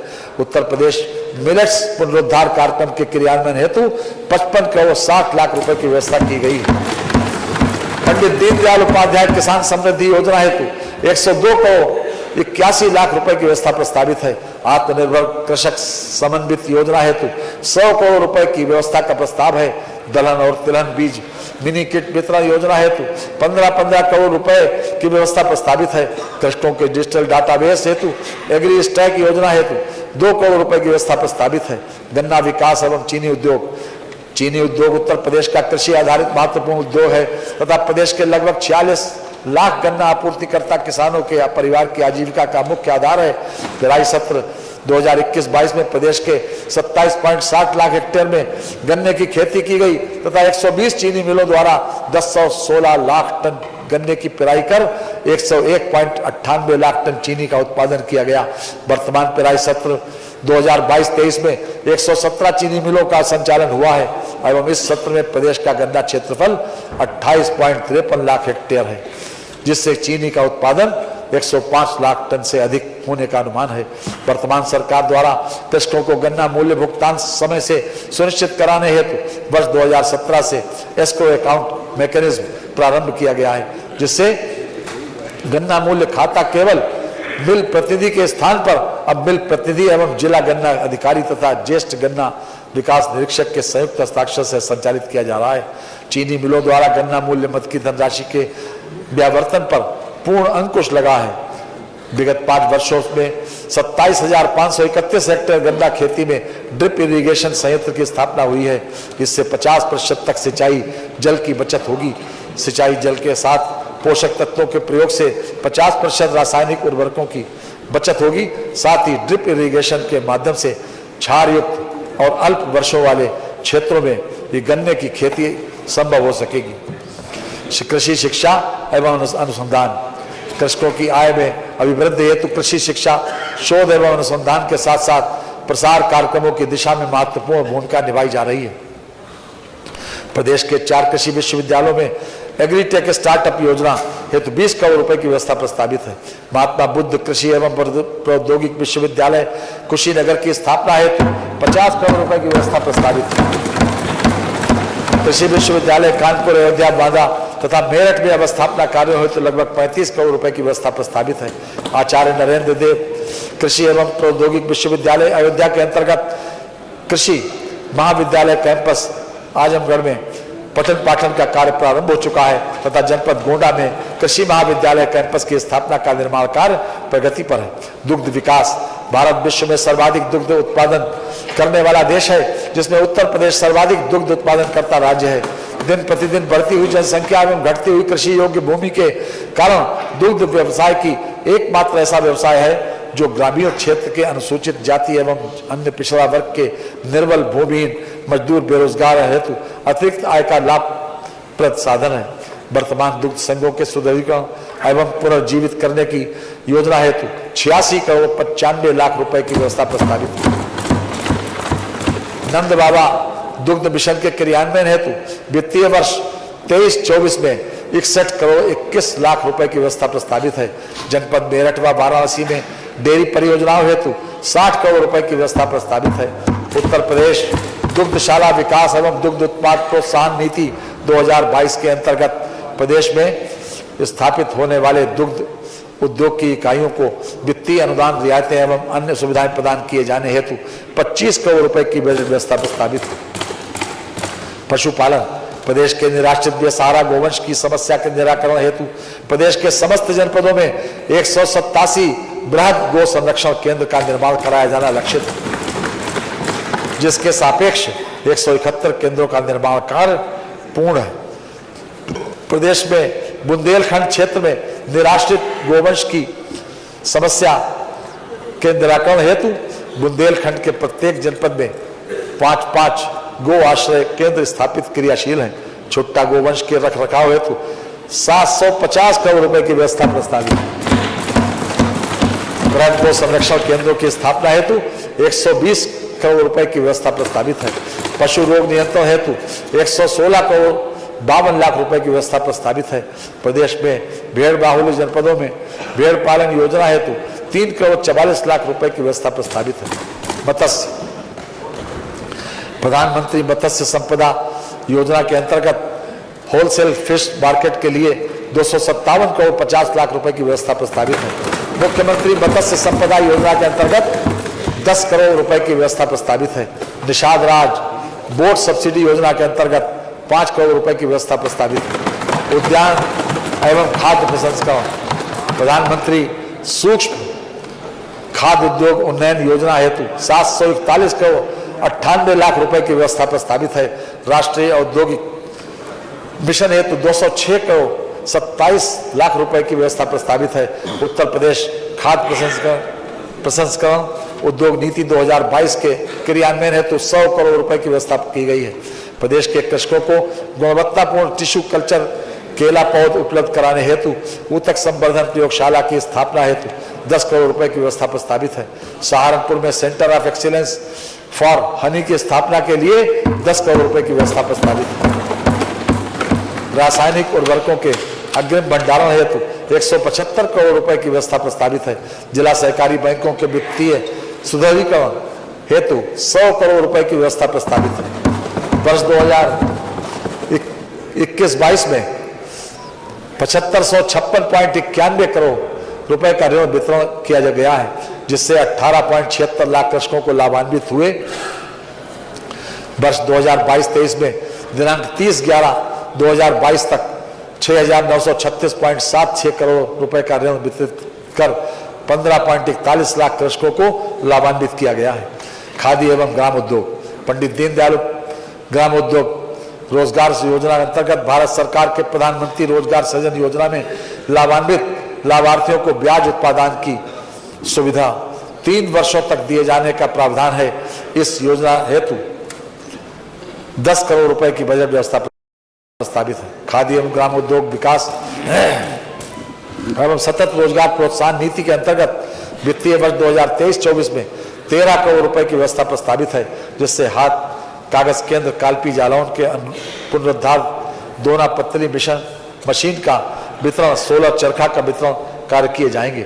प्रदेश में माटी कला के परंपरागत कारीगरों को रोजगार से जोड़ने के लिए वित्तीय वर्ष 2023-24 में 10 करोड़ रुपए की व्यवस्था प्रस्तावित है, जिससे माटी कला समन्वित विकास कार्यक्रम व जनपद लखनऊ में माटी कला टेराकोटा प्रशिक्षण एवं फैसिलिटी सेंटर की स्थापना कराया जाना प्रस्तावित है। हथकरघा एवं वस्त्र उद्योग, कृषि क्षेत्र के बाद हथकरघा उद्योग सर्वाधिक रोजगार उपलब्ध कराने वाला विकेंद्रीकृत कुटीर उद्योग है। प्रदेश में लगभग 1.91 लाख हथकरघा बुनकर एवं लगभग 80,000 हथकरघे में है। प्रदेश में 2.58 लाख पावरलूम कार्यरत हैं, जिसके माध्यम से 5.50 लाख पावरलूम बुनकर अपना जीविकोपार्जन कर रहे हैं। वस्त्र क्षेत्र में निवेश को आकर्षित करने एवं प्रदेश में अधिकाधिक रोजगार सृजन करने के उद्देश्य से Uttar Pradesh textile and garmenting policy 2022 प्रख्यापित की गई है, जिसमें वस्त्र क्षेत्र के निवेशकों एवं नया स्वरोजगार प्रारंभ करने वाले युवाओं को अनेक वित्तीय सुविधाएं अनुबंध की गई हैं, जिसके लिए 150 करोड़ रुपए की बजट व्यवस्था प्रस्तावित है। गारमेंटिंग नीति 2017 के अंतर्गत 175 करोड़ रुपए की व्यवस्था प्रस्तावित है। प्रदेश के पावरलूम बुनकरों को रियायती दरों पर विद्युत उपलब्ध कराई जा रही है। इस हेतु 345 करोड़ रुपए की व्यवस्था प्रस्तावित है। मुख्यमंत्री पावरलूम उद्योग विकास योजना हेतु 20 करोड़ रुपए तथा मुख्यमंत्री बुनकर सौर ऊर्जा योजना हेतु 10 करोड़ रुपए की व्यवस्था प्रस्तावित है। झलकारी बाई कोरी हथकरघा एवं पावरलूम विकास योजना हेतु लगभग 18 करोड़ रुपए की व्यवस्था प्रस्तावित है। आईटी एवं इलेक्ट्रॉनिक्स वित्तीय वर्ष 2021-22 में पायलट प्रोजेक्ट के रूप में प्रदेश के युवाओं के तकनीकी सशक्तिकरण हेतु टैबलेट स्मार्टफोन वितरण योजना लागू की गई। इस पायलट योजना का विस्तार करते हुए लोक कल्याण संकल्प पत्र 2022 में स्वामी विवेकानंद युवा सशक्तिकरण योजना अंतर्गत अनुरूप 2 करोड़ टैबलेट स्मार्टफोन का 5 वर्षों में वितरण किए जाने का लक्ष्य निर्धारित किया गया। योजना हेतु 3600 करोड़ रुपए की व्यवस्था प्रस्तावित है। उत्तर प्रदेश इलेक्ट्रॉनिक्स विनिर्माण नीति के कार्यान्वयन हेतु 401 करोड़ रुपए की व्यवस्था प्रस्तावित है। स्टेट डाटा सेंटर हेतु 85 करोड़ 89 लाख रुपए की व्यवस्था प्रस्तावित है। उत्तर प्रदेश सूचना प्रौद्योगिकी एवं स्टार्टअप नीति हेतु 60 करोड़ रुपए की व्यवस्था प्रस्तावित है। प्रदेश में सूचना प्रौद्योगिकी एवं सूचना प्रौद्योगिकी जनित सेवा क्षेत्र में इंफ्रास्ट्रक्चर विकास के लिए प्रदेश में IT पार्क्स की स्थापना की जा रही है। उत्तर प्रदेश सूचना प्रौद्योगिकी नीति 2017-2022 के तहत राज्य को लगभग 53,000 व्यक्तियों को रोजगार के साथ लगभग 6300 करोड़ रुपए के निवेश प्रस्ताव प्राप्त हुए हैं। प्रदेश सरकार द्वारा नई उत्तर प्रदेश सूचना प्रौद्योगिकी एवं सूचना प्रौद्योगिकी जनित सेवा नीति 2022 दिनांक 18 नवंबर 2022 को अधिसूचित की गई है। इसके अंतर्गत लगभग रुपए 5,000 करोड़ रुपए के निवेश का अनुमान है, जिससे लगभग 50,000 व्यक्तियों हेतु प्रत्यक्ष एवं 1 लाख व्यक्तियों हेतु अप्रत्यक्ष रोजगार सृजित होने का अनुमान है। बेसिक शिक्षा प्रारंभिक शिक्षा के सार्वभौमिक लक्ष्य की प्राप्ति हेतु हमारी सरकार संकल्पबद्ध है। प्रदेश में बेसिक शिक्षा के अधीन शासकीय अशासकीय लगभग 2,23,712 विद्यालय संचालित हैं, जिसमें सभी बच्चों के लिए 1 से 3 किलोमीटर की परिधि में विद्यालय की सुविधा उपलब्ध है। समग्र शिक्षा अभियान में हेतु 20,255 करोड़ रुपए की व्यवस्था प्रस्तावित है। ऑपरेशन कायाकल्प के अंतर्गत बेसिक शिक्षा परिषद द्वारा संचालित प्राथमिक एवं उच्च प्राथमिक विद्यालयों में अवस्थापना सुविधाओं का विकास एवं उन्हें स्मार्ट विद्यालयों के रूप में विकसित करने की कार्य योजना है। इस हेतु वित्तीय वर्ष 2023-24 के बजट में 1,000 करोड़ रुपए की व्यवस्था प्रस्तावित की गई है। केंद्र सरकार की सहायता से पीएम श्री प्रधानमंत्री स्कूल फॉर राइजिंग इंडिया नामक नई योजना प्रदेश में क्रियान्वित किए जाने हेतु 510 करोड़ रुपए की व्यवस्था प्रस्तावित की गई है। ग्राम पंचायत एवं वार्ड स्तर के पर डिजिटल लाइब्रेरी की स्थापना की गई योजना हेतु 300 करोड़ रुपए व्यवस्था की गई है। गरीबी रेखा के ऊपर के लगभग 28 लाख छात्र छात्राओं को निःशुल्क यूनिफॉर्म वितरण हेतु 50 करोड़ रुपए की व्यवस्था प्रस्तावित है। परिषदीय प्राथमिक एवं उच्च प्राथमिक विद्यालयों के कक्षा 1 से 8 तक अध्ययनरत लगभग 2 करोड़ छात्र छात्राओं के उपयोगार्थ निःशुल्क स्वेटर एवं जूता मोजा उपलब्ध कराने हेतु 650 करोड़ रुपए की व्यवस्था प्रस्तावित है। कक्षा 1 से 8 तक छात्र छात्राओं को निःशुल्क स्कूल बैग उपलब्ध कराए जाने हेतु 350 करोड़ रुपए की व्यवस्था प्रस्तावित है। बनटंगिया गांव में प्राथमिक एवं उच्च प्राथमिक विद्यालयों के संचालन एवं निर्माण हेतु 11 करोड़ रुपए की व्यवस्था प्रस्तावित है। निःशुल्क एवं अनिवार्य बाल शिक्षा अधिकार अधिनियम 2009 के अंतर्गत अलाभित समूह एवं दुर्बल वर्ग के बच्चों को वित्तीय वर्ष 2023-24 में प्रवेश दिलाए जाने हेतु 40 करोड़ रुपए की व्यवस्था प्रस्तावित है।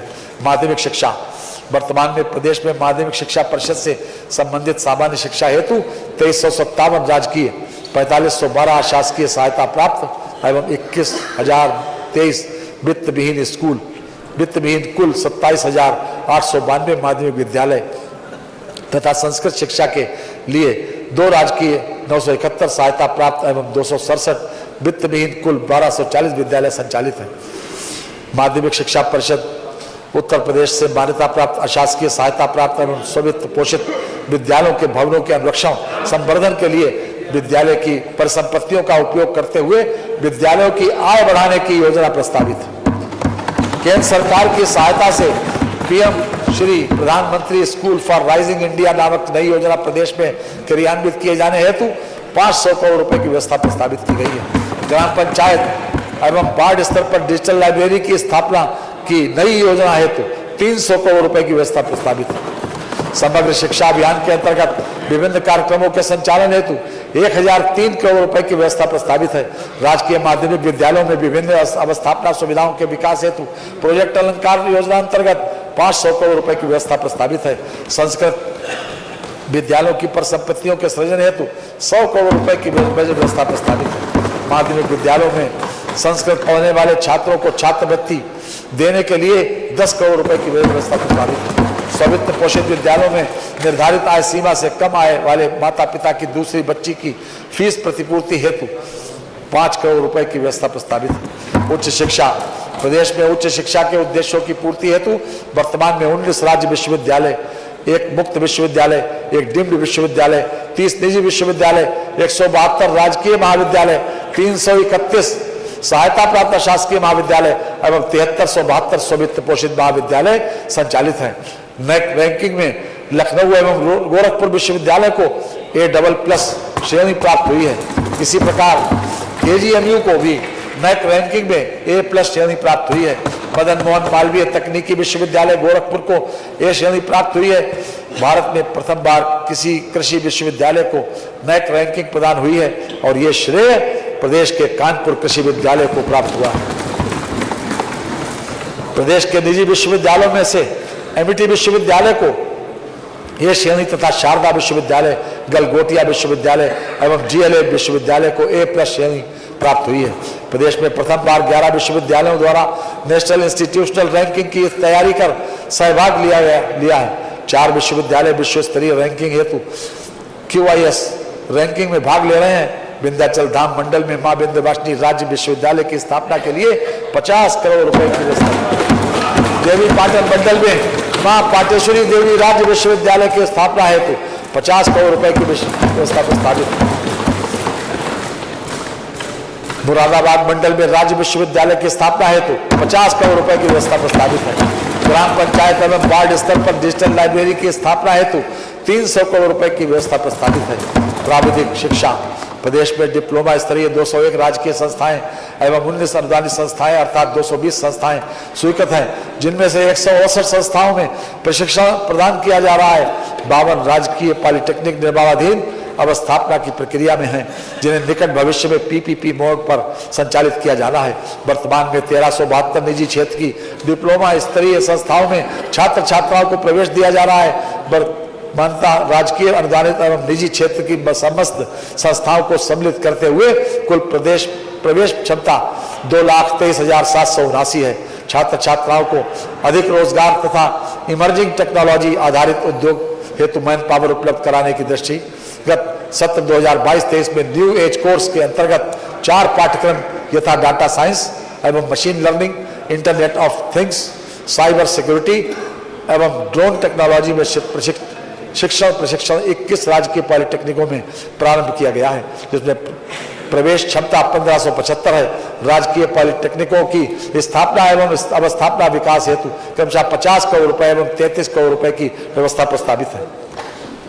राजकीय इंजीनियरिंग कॉलेज गोंडा, बस्ती, प्रतापगढ़ तथा मिर्जापुर में कक्षाओं के संचालन हेतु 1.50 करोड़ रुपए की व्यवस्था प्रस्तावित है। प्राविधिक शिक्षा विद्यालय अभियंत्रण संस्थाओं में पूर्व से निर्मित भवनों के जीर्णोद्धार एवं अनुष्ठान हेतु 2 करोड़ रुपए की व्यवस्था प्रस्तावित है। व्यावसायिक शिक्षा एवं कौशल विकास, प्रदेश में 305 राजकीय औद्योगिक प्रशिक्षण संस्थान संचालित हो रहे हैं, जिनमें विभिन्न व्यवसायों की 1,72,872 सीटें उपलब्ध हैं। प्रदेश के विभिन्न राजकीय औद्योगिक प्रशिक्षण संस्थानों में से 47 में महिलाओं के प्रशिक्षण हेतु महिला शाखा संचालित कराई जा रही है। संपूर्ण प्रदेश में महिलाओं हेतु 12 राजकीय औद्योगिक प्रशिक्षण संस्थान स्वतंत्र रूप से संचालित हो रहे हैं। संपूर्ण प्रदेश में 2963 से अधिक निजी औद्योगिक प्रशिक्षण संस्थान संचालित हो रहे हैं, जिनमें 4.58 लाख से अधिक सीटें युवाओं के प्रशिक्षण हेतु उपलब्ध हैं। टाटा टेक्नोलॉजीज लिमिटेड की सहभागिता से प्रदेश के राजकीय क्षेत्र के 150 औद्योगिक प्रशिक्षण संस्थानों के तकनीकी उन्नयन की योजना के अंतर्गत आधुनिक कार्यशालाओं एवं कक्षों का निर्माण कराया जा रहा है। परियोजना की लागत 5,000 करोड़ रुपए से अधिक है, जिसमें 88% अंश टाटा टेक्नोलॉजी लिमिटेड द्वारा तथा 12% अंश राज्य सरकार द्वारा लगाया जाएगा। इसके अतिरिक्त राज्य सरकार द्वारा परियोजना हेतु 10,000 वर्ग फीट क्षेत्रफल में कार्यशाला, प्रशिक्षण कक्ष इत्यादि के निर्माण के लिए 477 करोड़ रुपए का व्यय वहन किया जाएगा। वित्तीय वर्ष 2023-24 के बजट में परियोजना के लिए 940 करोड़ रुपए की व्यवस्था कराई गई है। परियोजना के फलस्वरूप प्रतिवर्ष लगभग 30,000 छात्र प्रशिक्षित होंगे। कौशल विकास मिशन के अंतर्गत प्रशिक्षण कार्यक्रम में 150 करोड़ रुपए की व्यवस्था प्रस्तावित है। मुख्यमंत्री शिक्षुता प्रशिक्षण योजना के हेतु 70 करोड़ रुपए की व्यवस्था प्रस्तावित है। केंद्र प्रायोजित स्ट्राइब योजना के अंतर्गत 29 औद्योगिक प्रशिक्षण संस्थानों का उच्चीकरण कराया जाएगा। इस हेतु 35 करोड़ रुपए की व्यवस्था प्रस्तावित है। खेलो इंडिया यूनिवर्सिटी गेम्स के लिए 30 करोड़ रुपए की व्यवस्था प्रस्तावित है। प्रदेश में निजी सहभागिता से खेल अवस्थापनाओं के निर्माण हेतु 50 करोड़ रुपए की व्यवस्था प्रस्तावित है। राष्ट्रीय एवं अंतर्राष्ट्रीय प्रतियोगिताओं के विजेता खिलाड़ियों को पुरस्कार योजना हेतु 15 करोड़ रुपए की व्यवस्था प्रस्तावित है। खेल विकास कोष की स्थापना हेतु 25 करोड़ रुपए की व्यवस्था प्रस्तावित है। जनपद बेरक में मेजर ध्यानचंद खेल विश्वविद्यालय की स्थापना किए जाने के संबंध में त्वरित गति से कार्रवाई की जा रही है। खेल विश्वविद्यालय की स्थापना हेतु 300 करोड़ रुपए की व्यवस्था प्रस्तावित है। सहारनपुर, फतेहपुर एवं बलिया में स्पोर्ट्स कॉलेज के निर्माण हेतु 20 करोड़ 50 लाख रुपए की व्यवस्था प्रस्तावित है। मानवर, हमारी सरकार के पहले की सरकारों का रवैया प्रदेश की धार्मिक और सांस्कृतिक धरोहरों के प्रति घोर उपेक्षा का रहा। प्रदेश में एक ऐसा माहौल बना दिया गया था कि अपनी प्राचीन धार्मिक आस्था को प्रकट करना अपराध की श्रेणी में आ गया था। जब मुख्यमंत्री योगी आदित्यनाथ जी ने प्राचीन धार्मिक और सांस्कृतिक धरोहरों के पुनरुत्थान का अभियान प्रारंभ किया तो उनका विरोध भी किया गया। कर्मयोगी और पराक्रमी पुरुष विरोध और अवरोध को पराभूत कर अपना मार्ग बनाना जानते हैं। मैं पक्षी तूफानों में राह बनाता, मेरा राजनीति से केवल इतना नाता, तुम मुझे रोकते हो अवरोध बिछाकर, मैं उसे हटाकर आगे बढ़ता जाता। संस्कृति एवं धर्मार्थ कार्य, काशी हिंदू विश्वविद्यालय परिसर में वैदिक विज्ञान केंद्र की स्थापना का कार्य किया गया। वर्तमान में वैदिक विज्ञान केंद्र में वैदिक गणित वैदिक विज्ञान एवं वैदिक न्याय शास्त्र सहित शैक्षणिक एवं गैर शैक्षणिक गतिविधियां संचालित की जा रही हैं। जनपद अयोध्या में श्री राम जन्मभूमि मंदिर निर्माण के फलस्वरूप पर्यटकों की संख्या में संभावित वृद्धि के दृष्टिगत 3 पहुंच मार्गों का चौड़ीकरण एवं सौंदर्यीकरण का कार्य तथा 6 स्थानों पर पार्किंग तथा जन सुविधाओं के विकास का कार्य किया जा रहा है, जिन्हें आगामी 2 वर्षों में पूर्ण करने का लक्ष्य है। जनपद मिर्जापुर में प्रसिद्ध मां विंध्यवासिनी देवी मंदिर, मां अष्टभुजी देवी मंदिर एवं काली खो मंदिर का जीर्णोद्धार एवं सौंदर्यीकरण कराए जाने तथा त्रिकोणीय परिक्रमा पथ को विकसित किए जाने की कार्रवाई गतिमान है। जनपद अयोध्या एवं चित्रकूट की भांति जनपद प्रयागराज में भजन संध्या स्थल की स्थापना का प्रस्ताव है। भजन संध्या स्थल की स्थापना हो जाने से तीर्थ क्षेत्र प्रयागराज में श्रद्धालुओं की सुविधा प्राप्त होगी। इसके साथ सांस्कृतिक विकास का कार्य भी किया जा सकेगा। जनपद सीतापुर में प्रसिद्ध तपोस्थली नैमिषारण्य में वेद विज्ञान अध्ययन केंद्र की स्थापना किए जाने का प्रस्ताव है। वेद विज्ञान अध्ययन केंद्र की स्थापना से वेदों और पुराणों में संरक्षित ज्ञान को आम जन के बीच ले जाने हेतु अध्ययन कार्य किया जाएगा। पर्यटन, उत्तर प्रदेश के पर्यटन की अपार संभावनाएं हैं। प्रदेश में पर्यटन गतिविधियों से उत्तरोत्तर वृद्धि हो रही है। प्रदेश सरकार द्वारा पर्यटन विकास के लिए आधारभूत संरचनाओं में वृद्धि की गई है। इससे पर्यटन वृद्धि के राजस्व में वृद्धि होने के साथ साथ अप्रत्यक्ष रोजगार सृजन भी हो रहा है। उत्तर प्रदेश में वर्ष 2022 से 24 करोड़ 87 लाख से अधिक पर्यटक आए, जिनमें भारतीय पर्यटकों की संख्या 24 करोड़ 83 लाख एवं विदेशी पर्यटकों की संख्या 4,10,000 से अधिक रही है। स्पिरिचुअल सर्किट योजना के अंतर्गत गोरखपुर, देवी पाटन, डुमरियागंज का पर्यटन विकास, स्पिरिचुअल सर्किट योजना के अंतर्गत जेवर, दादरी, सिकंदराबाद, नोएडा, खुर्जा, बांदा का समेकित पर्यटन विकास जनपद मथुरा स्थित गोवर्धन के पर्यटन विकास हेतु स्वीकृत योजनाओं का क्रियान्वयन किया जा रहा है। योजना अयोध्या, वाराणसी, चित्रकूट, विंध्याचल, प्रयागराज, नैमिषारण्य, गोरखपुर, मथुरा, बटेश्वर धाम एवं अन्य महत्वपूर्ण पर्यटन स्थलों का पर्यटन विकास एवं सौंदर्यीकरण के कार्य कराए जा रहे हैं। मुख्यमंत्री पर्यटन संवर्धन योजना के अंतर्गत प्रदेश में स्थित पर्यटन स्थलों का विकास 300 करोड़ रुपए की धनराशि से कराया जा रहा है। शक्तिपीठ मां शाकुंभरी देवी मंदिर के समेकित पर्यटन विकास हेतु वर्तमान वित्तीय वर्ष में 50 करोड़ रुपए की व्यवस्था प्रस्तावित है। प्रयागराज के समेकित विकास हेतु वर्तमान वित्तीय वर्ष में 40 करोड़ रुपए की व्यवस्था प्रस्तावित है। पर्यटन नीति 2018 के अंतर्गत पर्यटन इकाइयों को प्रोत्साहन हेतु 45 करोड़ रुपए की व्यवस्था प्रस्तावित है। बौद्ध परिपथ के समेकित पर्यटन विकास हेतु वर्तमान वित्तीय वर्ष में 40 करोड़ रुपए की व्यवस्था प्रस्तावित है। बुंदेलखंड का समेकित पर्यटन विकास हेतु 40 करोड़ रुपए की व्यवस्था प्रस्तावित है। शुक्र तीर्थ धाम का समेकित पर्यटन विकास हेतु 10 करोड़ रुपए की व्यवस्था प्रस्तावित है। प्रदेश में युवा पर्यटन को बढ़ावा देना हेतु 2 करोड़ रुपए की व्यवस्था प्रस्तावित है। उत्तर प्रदेश इको टूरिज्म लखनऊ बोर्ड की स्थापना हेतु 2.50 करोड़ रुपए की व्यवस्था प्रस्तावित है। अंतरराष्ट्रीय स्तर के मेगा इवेंट हेतु 5 करोड़ रुपए की व्यवस्था प्रस्तावित है। नैमिषारण्य धाम तीर्थ विकास परिषद हेतु 2.50 करोड़ रुपए की व्यवस्था प्रस्तावित है। वन एवं पर्यावरण, वर्तमान में उत्तर प्रदेश में पर्यावरण एवं वृक्षारोपण प्रदेश के भौगोलिक क्षेत्र के का 9.23% है। वर्ष 2030 तक पर्यावरण एवं वृक्षारोपण 15% तक किए जाने का लक्ष्य है। उत्तर प्रदेश में पर्यावरण एवं वृक्षारोपण में वृद्धि हेतु विभिन्न योजनाओं में सड़क, रेलवे लाइन, नहरों के किनारे की भूमि तथा कृषकों की निजी भूमि पर बृहद स्तर पर वृक्षारोपण का कार्य योजना है। वर्षा काल 2023 में वृक्षारोपण हेतु 35 करोड़ पौधारोपण का लक्ष्य प्रस्तावित है। सामाजिक वानिकीकरण योजना हेतु 600 करोड़ रुपए की व्यवस्था प्रस्तावित है। पौधशाला प्रबंधन योजना हेतु 175 करोड़ रुपए की व्यवस्था प्रस्तावित है। ग्रीन इंडिया मिशन के अंतर्गत संचालित कार्यक्रमों हेतु 100 करोड़ रुपए की व्यवस्था प्रस्तावित है। प्रदेश में इको टूरिज्म के विकास हेतु 10 करोड़ रुपए की व्यवस्था प्रस्तावित है। लखनऊ स्थित कुकरेल वन क्षेत्र में नाइट सफारी पार्क की स्थापना के लिए 50 करोड़ रुपए की व्यवस्था प्रस्तावित है। छात्रवृत्ति योजनाएं पिछड़ा वर्ग के पूर्व दशम एवं दशमोत्तर कक्षाओं के छात्र छात्राओं को छात्रवृत्ति हेतु 2107 करोड़ रुपए की व्यवस्था प्रस्तावित है। अनुसूचित जाति के छात्र छात्राओं को छात्रवृत्ति हेतु 962 करोड़ रुपए की व्यवस्था प्रस्तावित है। सामान्य वर्ग के छात्र छात्राओं को छात्रवृत्ति प्रदान किए जाने के हेतु 530 करोड़ रुपए की व्यवस्था प्रस्तावित है। जनजाति वर्ग के छात्र छात्राओं को छात्रवृत्ति हेतु 34 करोड़ 50 लाख रुपए की व्यवस्था प्रस्तावित है। दिव्यांगजन सशक्तिकरण, पूर्व से निर्माणाधीन समेकित विशेष माध्यमिक विद्यालयों के विशेष कार्यों हेतु कुल 20.60 करोड़ रुपए तथा निर्मित समेकित विशेष माध्यमिक विद्यालयों में फर्नीचर, उपकरण आदि की व्यवस्था हेतु 8.64 करोड़ रुपए की धनराशि प्रस्तावित है।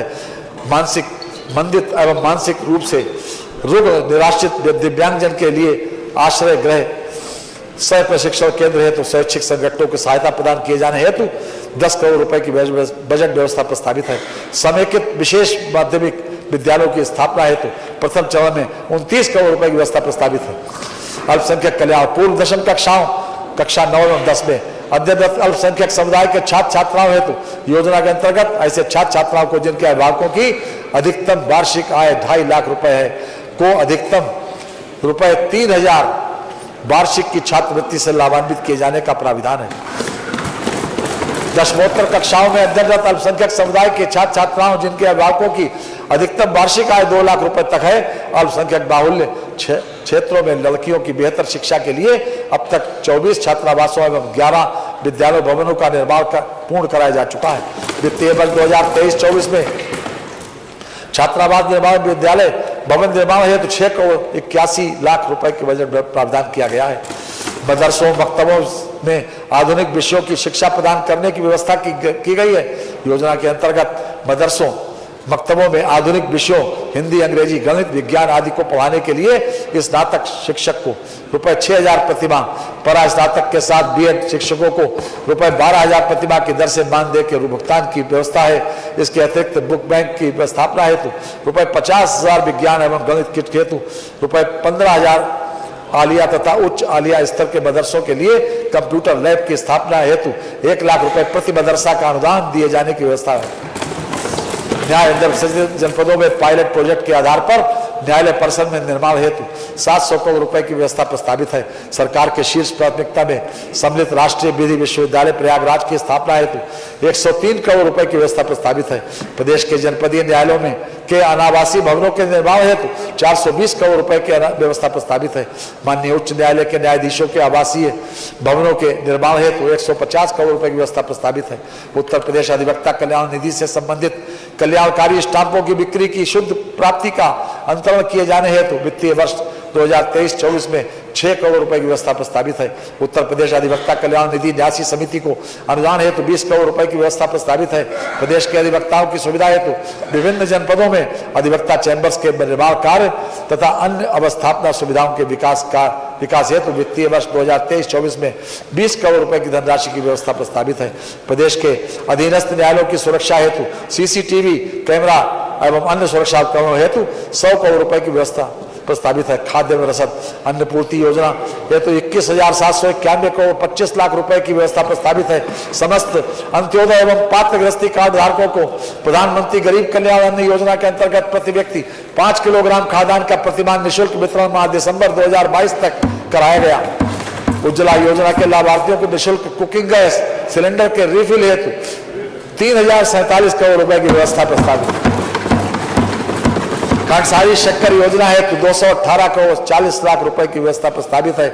महिला एवं बाल विकास उत्तर प्रदेश रानी लक्ष्मीबाई महिला एवं बाल विकास कोष योजना अंतर्गत जघन्य हिंसा की शिकार महिलाओं बालिकाओं को आर्थिक एवं चिकित्सीय सहायता प्रदान की जा रही है।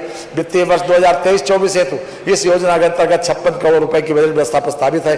बेटी बचाओ बेटी पढ़ाओ योजना के अंतर्गत कन्या भ्रूण हत्या की रोकथाम के लिए जागरूकता कार्यक्रम संचालित किए जा रहे हैं। यह योजना प्रदेश के 71 जनपदों में संचालित की जा रही है। उत्तर प्रदेश ग्रामीण आजीविका मिशन द्वारा स्थापित पुष्टाहार उत्पादन इकाइयों एवं नेफेड के माध्यम से टेक होम राशन के रूप में 6 माह से 6 वर्ष आयु वर्ग के बच्चों, गर्भवती महिलाओं एवं धात्री माताओं को अनुपूरक पुष्टाहार का वितरण कराया जा रहा है। प्रदेश में अनुपूरक पुष्टाहार से लगभग 1 करोड़ 85 लाख लाभार्थियों को लाभान्वित किया जा रहा है। योजना हेतु वित्तीय वर्ष 23-24 में बजट में 291 करोड़ रुपए की व्यवस्था प्रस्तावित है। आंगनबाड़ी कार्यकर्तियों के लिए आयुष्मान भारत के अंतर्गत स्वास्थ्य बीमा हेतु 25 करोड़ रुपए की व्यवस्था प्रस्तावित है। 6 वर्ष तक के बच्चों के कुपोषण में कमी लाने, 6 माह से 59 माह तक के बच्चों में एनीमिया के स्तर से कमी लाने और गर्भवती धात्री महिलाओं में एनीमिया के स्तर से कमी लाने के उद्देश्य से राष्ट्रीय पोषण अभियान संचालित है। योजना के अंतर्गत वित्तीय वर्ष 2023-24 के लिए 455 करोड़ 52 लाख रुपए की बजट व्यवस्था प्रस्तावित है। निर्माण श्रमिकों के बच्चों की शिक्षा हेतु प्रत्येक राजस्व मंडल में 1000 बालक बालिकाओं के लिए कक्षा 6 से कक्षा 12 तक अध्ययन हेतु अटल आवासीय विद्यालय निर्माणाधीन है। इन विद्यालयों का संचालन आगामी 23-24 से प्रारंभ किया जाना है। अवशेष निर्माण कार्य हेतु 63 करोड़ रुपए तथा उपकरण आदि के क्रय हेतु लगभग 50 करोड़ रुपए की व्यवस्था प्रस्तावित है। मातृत्व शिशु एवं बालिका मदद योजना के अंतर्गत पंजीकृत महिला श्रमिक के संस्थागत प्रसव की दशा में निर्धारित 3 माह के न्यूनतम वेतन के समतुल्य धनराशि एवं रुपए 1000 को चिकित्सा बोनस तथा पंजीकृत पुरुष के कामगारों की पत्नियों को रुपए 6000 एकमुश्त दिए जाने का प्रावधान है। अधिकतम 2 नवजात शिशुओं के पौष्टिक आहार हेतु लड़का पैदा होने पर एकमुश्त 20,000 रुपए तथा लड़की पैदा होने पर स्थिति में 25,000 रुपए बतौर साबिती जमा को 18 वर्ष के लिए होगा भुगतान किया जाएगा। जन्म से दिव्यांग बालिकाओं को रुपए 50,000 बतौर साबिती जमा जो 18 वर्ष के लिए होगा भुगतान किए जाने का प्रावधान है। निर्माण कामगार की मृत्यु, विकलांगता सहायता एवं अक्षमता पेंशन योजना तथा निर्माण कामगार अंत्येष्टि सहायता योजना को एकीकृत करते हुए नई योजना निर्माण कामगार मृत्यु एवं दिव्यांगता सहायता योजना कर दिया गया है। दुर्घटना में मृत्यु होने पर रुपए 5 लाख जो 5 वर्ष तक मासिक किस्त के रूप में दिया है। सामान्य मृत्यु पर 2 लाख 2 वर्ष तक मासिक किस्त के रूप में एवं अंत्येष्टि हेतु रुपए 25,000 एकमुश्त दिया है। पूर्ण स्थायी दिव्यांगता पर रुपए 4 लाख 4 वर्ष तक मासिक किस्त के रूप में स्थायी दिव्यांगता 50% से अधिक एवं 100% से कम पर रुपए 3 लाख 3 वर्ष तक मासिक किस्त के रूप में स्थायी दिव्यांगता 25% से अधिक एवं 50% से कम पर रुपए 2 लाख 2 वर्ष तक मासिक किस्त के रूप में दे हैं। अपंजीकृत श्रमिक की कार्यस्थल पर हुई दुर्घटना के फलस्वरूप मृत्यु की स्थिति में रुपए 1 लाख एकमुश्त दे हैं। इस योजना के अंतर्गत समेकित की गई समस्त योजनाओं में माह नवंबर 2022 तक 37,149 लाभार्थी हैं तथा लगभग 419 करोड़ रुपए की धनराशि व्यय की गई है। महात्मा गांधी पेंशन योजना में प्रत्येक पात्र निर्माण श्रमिक जो 60 वर्ष की आयु पूर्ण कर एवं पूर्ववर्ती कम से कम 10 वर्षों तक लगातार लाभार्थी के रूप में सदस्य बना रहता है को प्रतिमाह रुपए 1000 की दर से पेंशन दे है, जो उसके जीवित रहने तक उसे स्वयं और उसकी मृत्यु के पश्चात उसकी पत्नी अथवा पति को दिए जाने का प्रावधान है। राजस्व उत्तर प्रदेश के कृषकों की दुर्घटना बस मृत्यु दिव्यांगता की स्थिति में मुख्यमंत्री कृषक दुर्घटना कल्याण योजना 14 सितंबर 2019 से लागू है। इस योजना के अंतर्गत कृषक की परिभाषा का विस्तार किया गया है। योजना के अंतर्गत दुर्घटनावश मृत्यु दिव्यांगता की दशा में अधिकतम 5 लाख रुपए दिए जाने का प्रावधान है। योजना हेतु 750 करोड़ रुपए का प्रस्ताव। प्रदेश में वर्ष 2022 में बाढ़ एवं अतिवृष्टि से हुई फसल क्षति के सापेक्ष दिनांक 21/12/2022 तक 6.68 लाख कृषकों को रुपए 261.42 करोड़ के कृषि निवेश अनुदान का वितरण किया जा चुका है। ये प्रक्रिया भी जारी है। मान्यवर विभागवार महत्वपूर्ण योजनाओं एवं कार्यक्रमों हेतु आय व्यय में की गई व्यवस्थाओं का विवरण प्रस्तुत करने के पश्चात मैं राजकोषीय सेवाओं का विवरण प्रस्तुत कर रहा हूँ।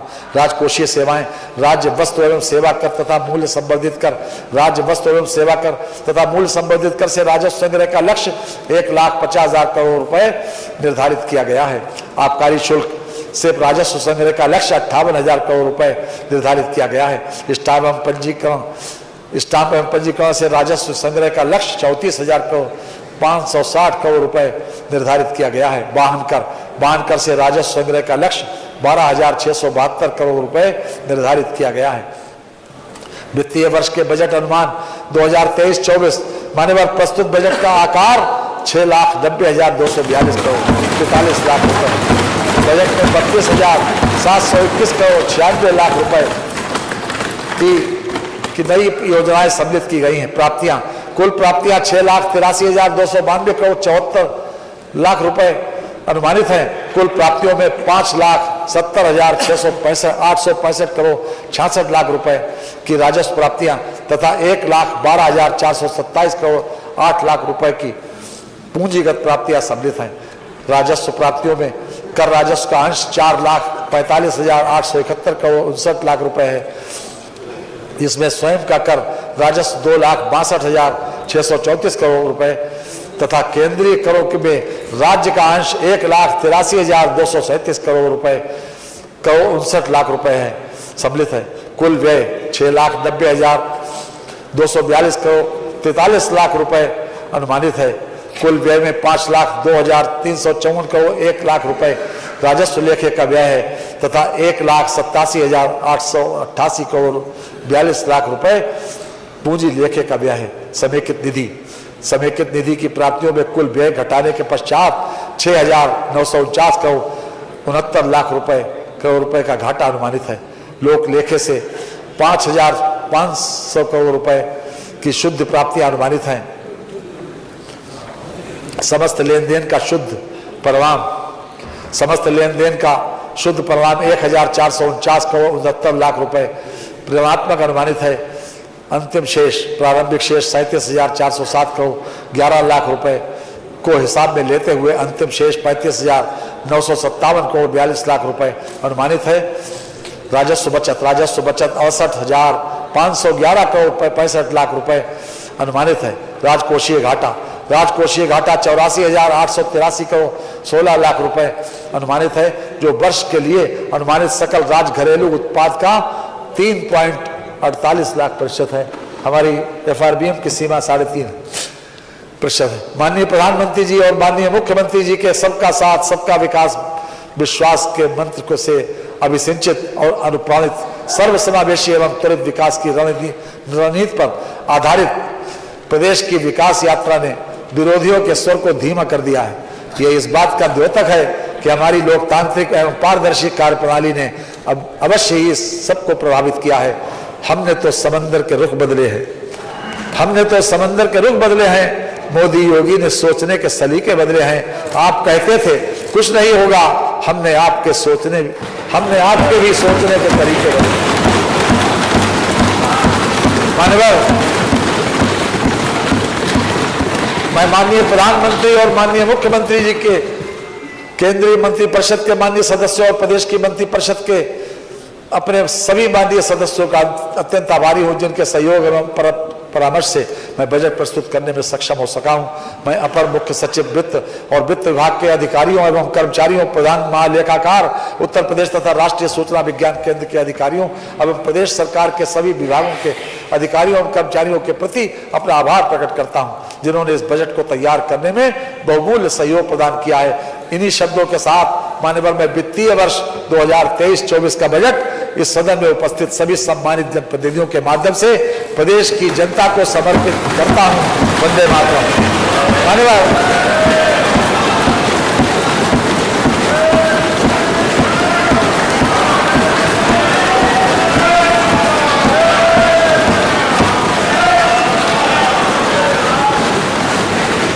माननीय रामधारी सिंह दिनकर ने 2 लाइनें कही थी, मैं उसी से इसका समापन करना चाहता हूं कि सेनानी करो प्रयाण अभय, भावी इतिहास तुम्हारा है और ये नखत अमा के बुझते हैं सारा आकाश तुम्हारा।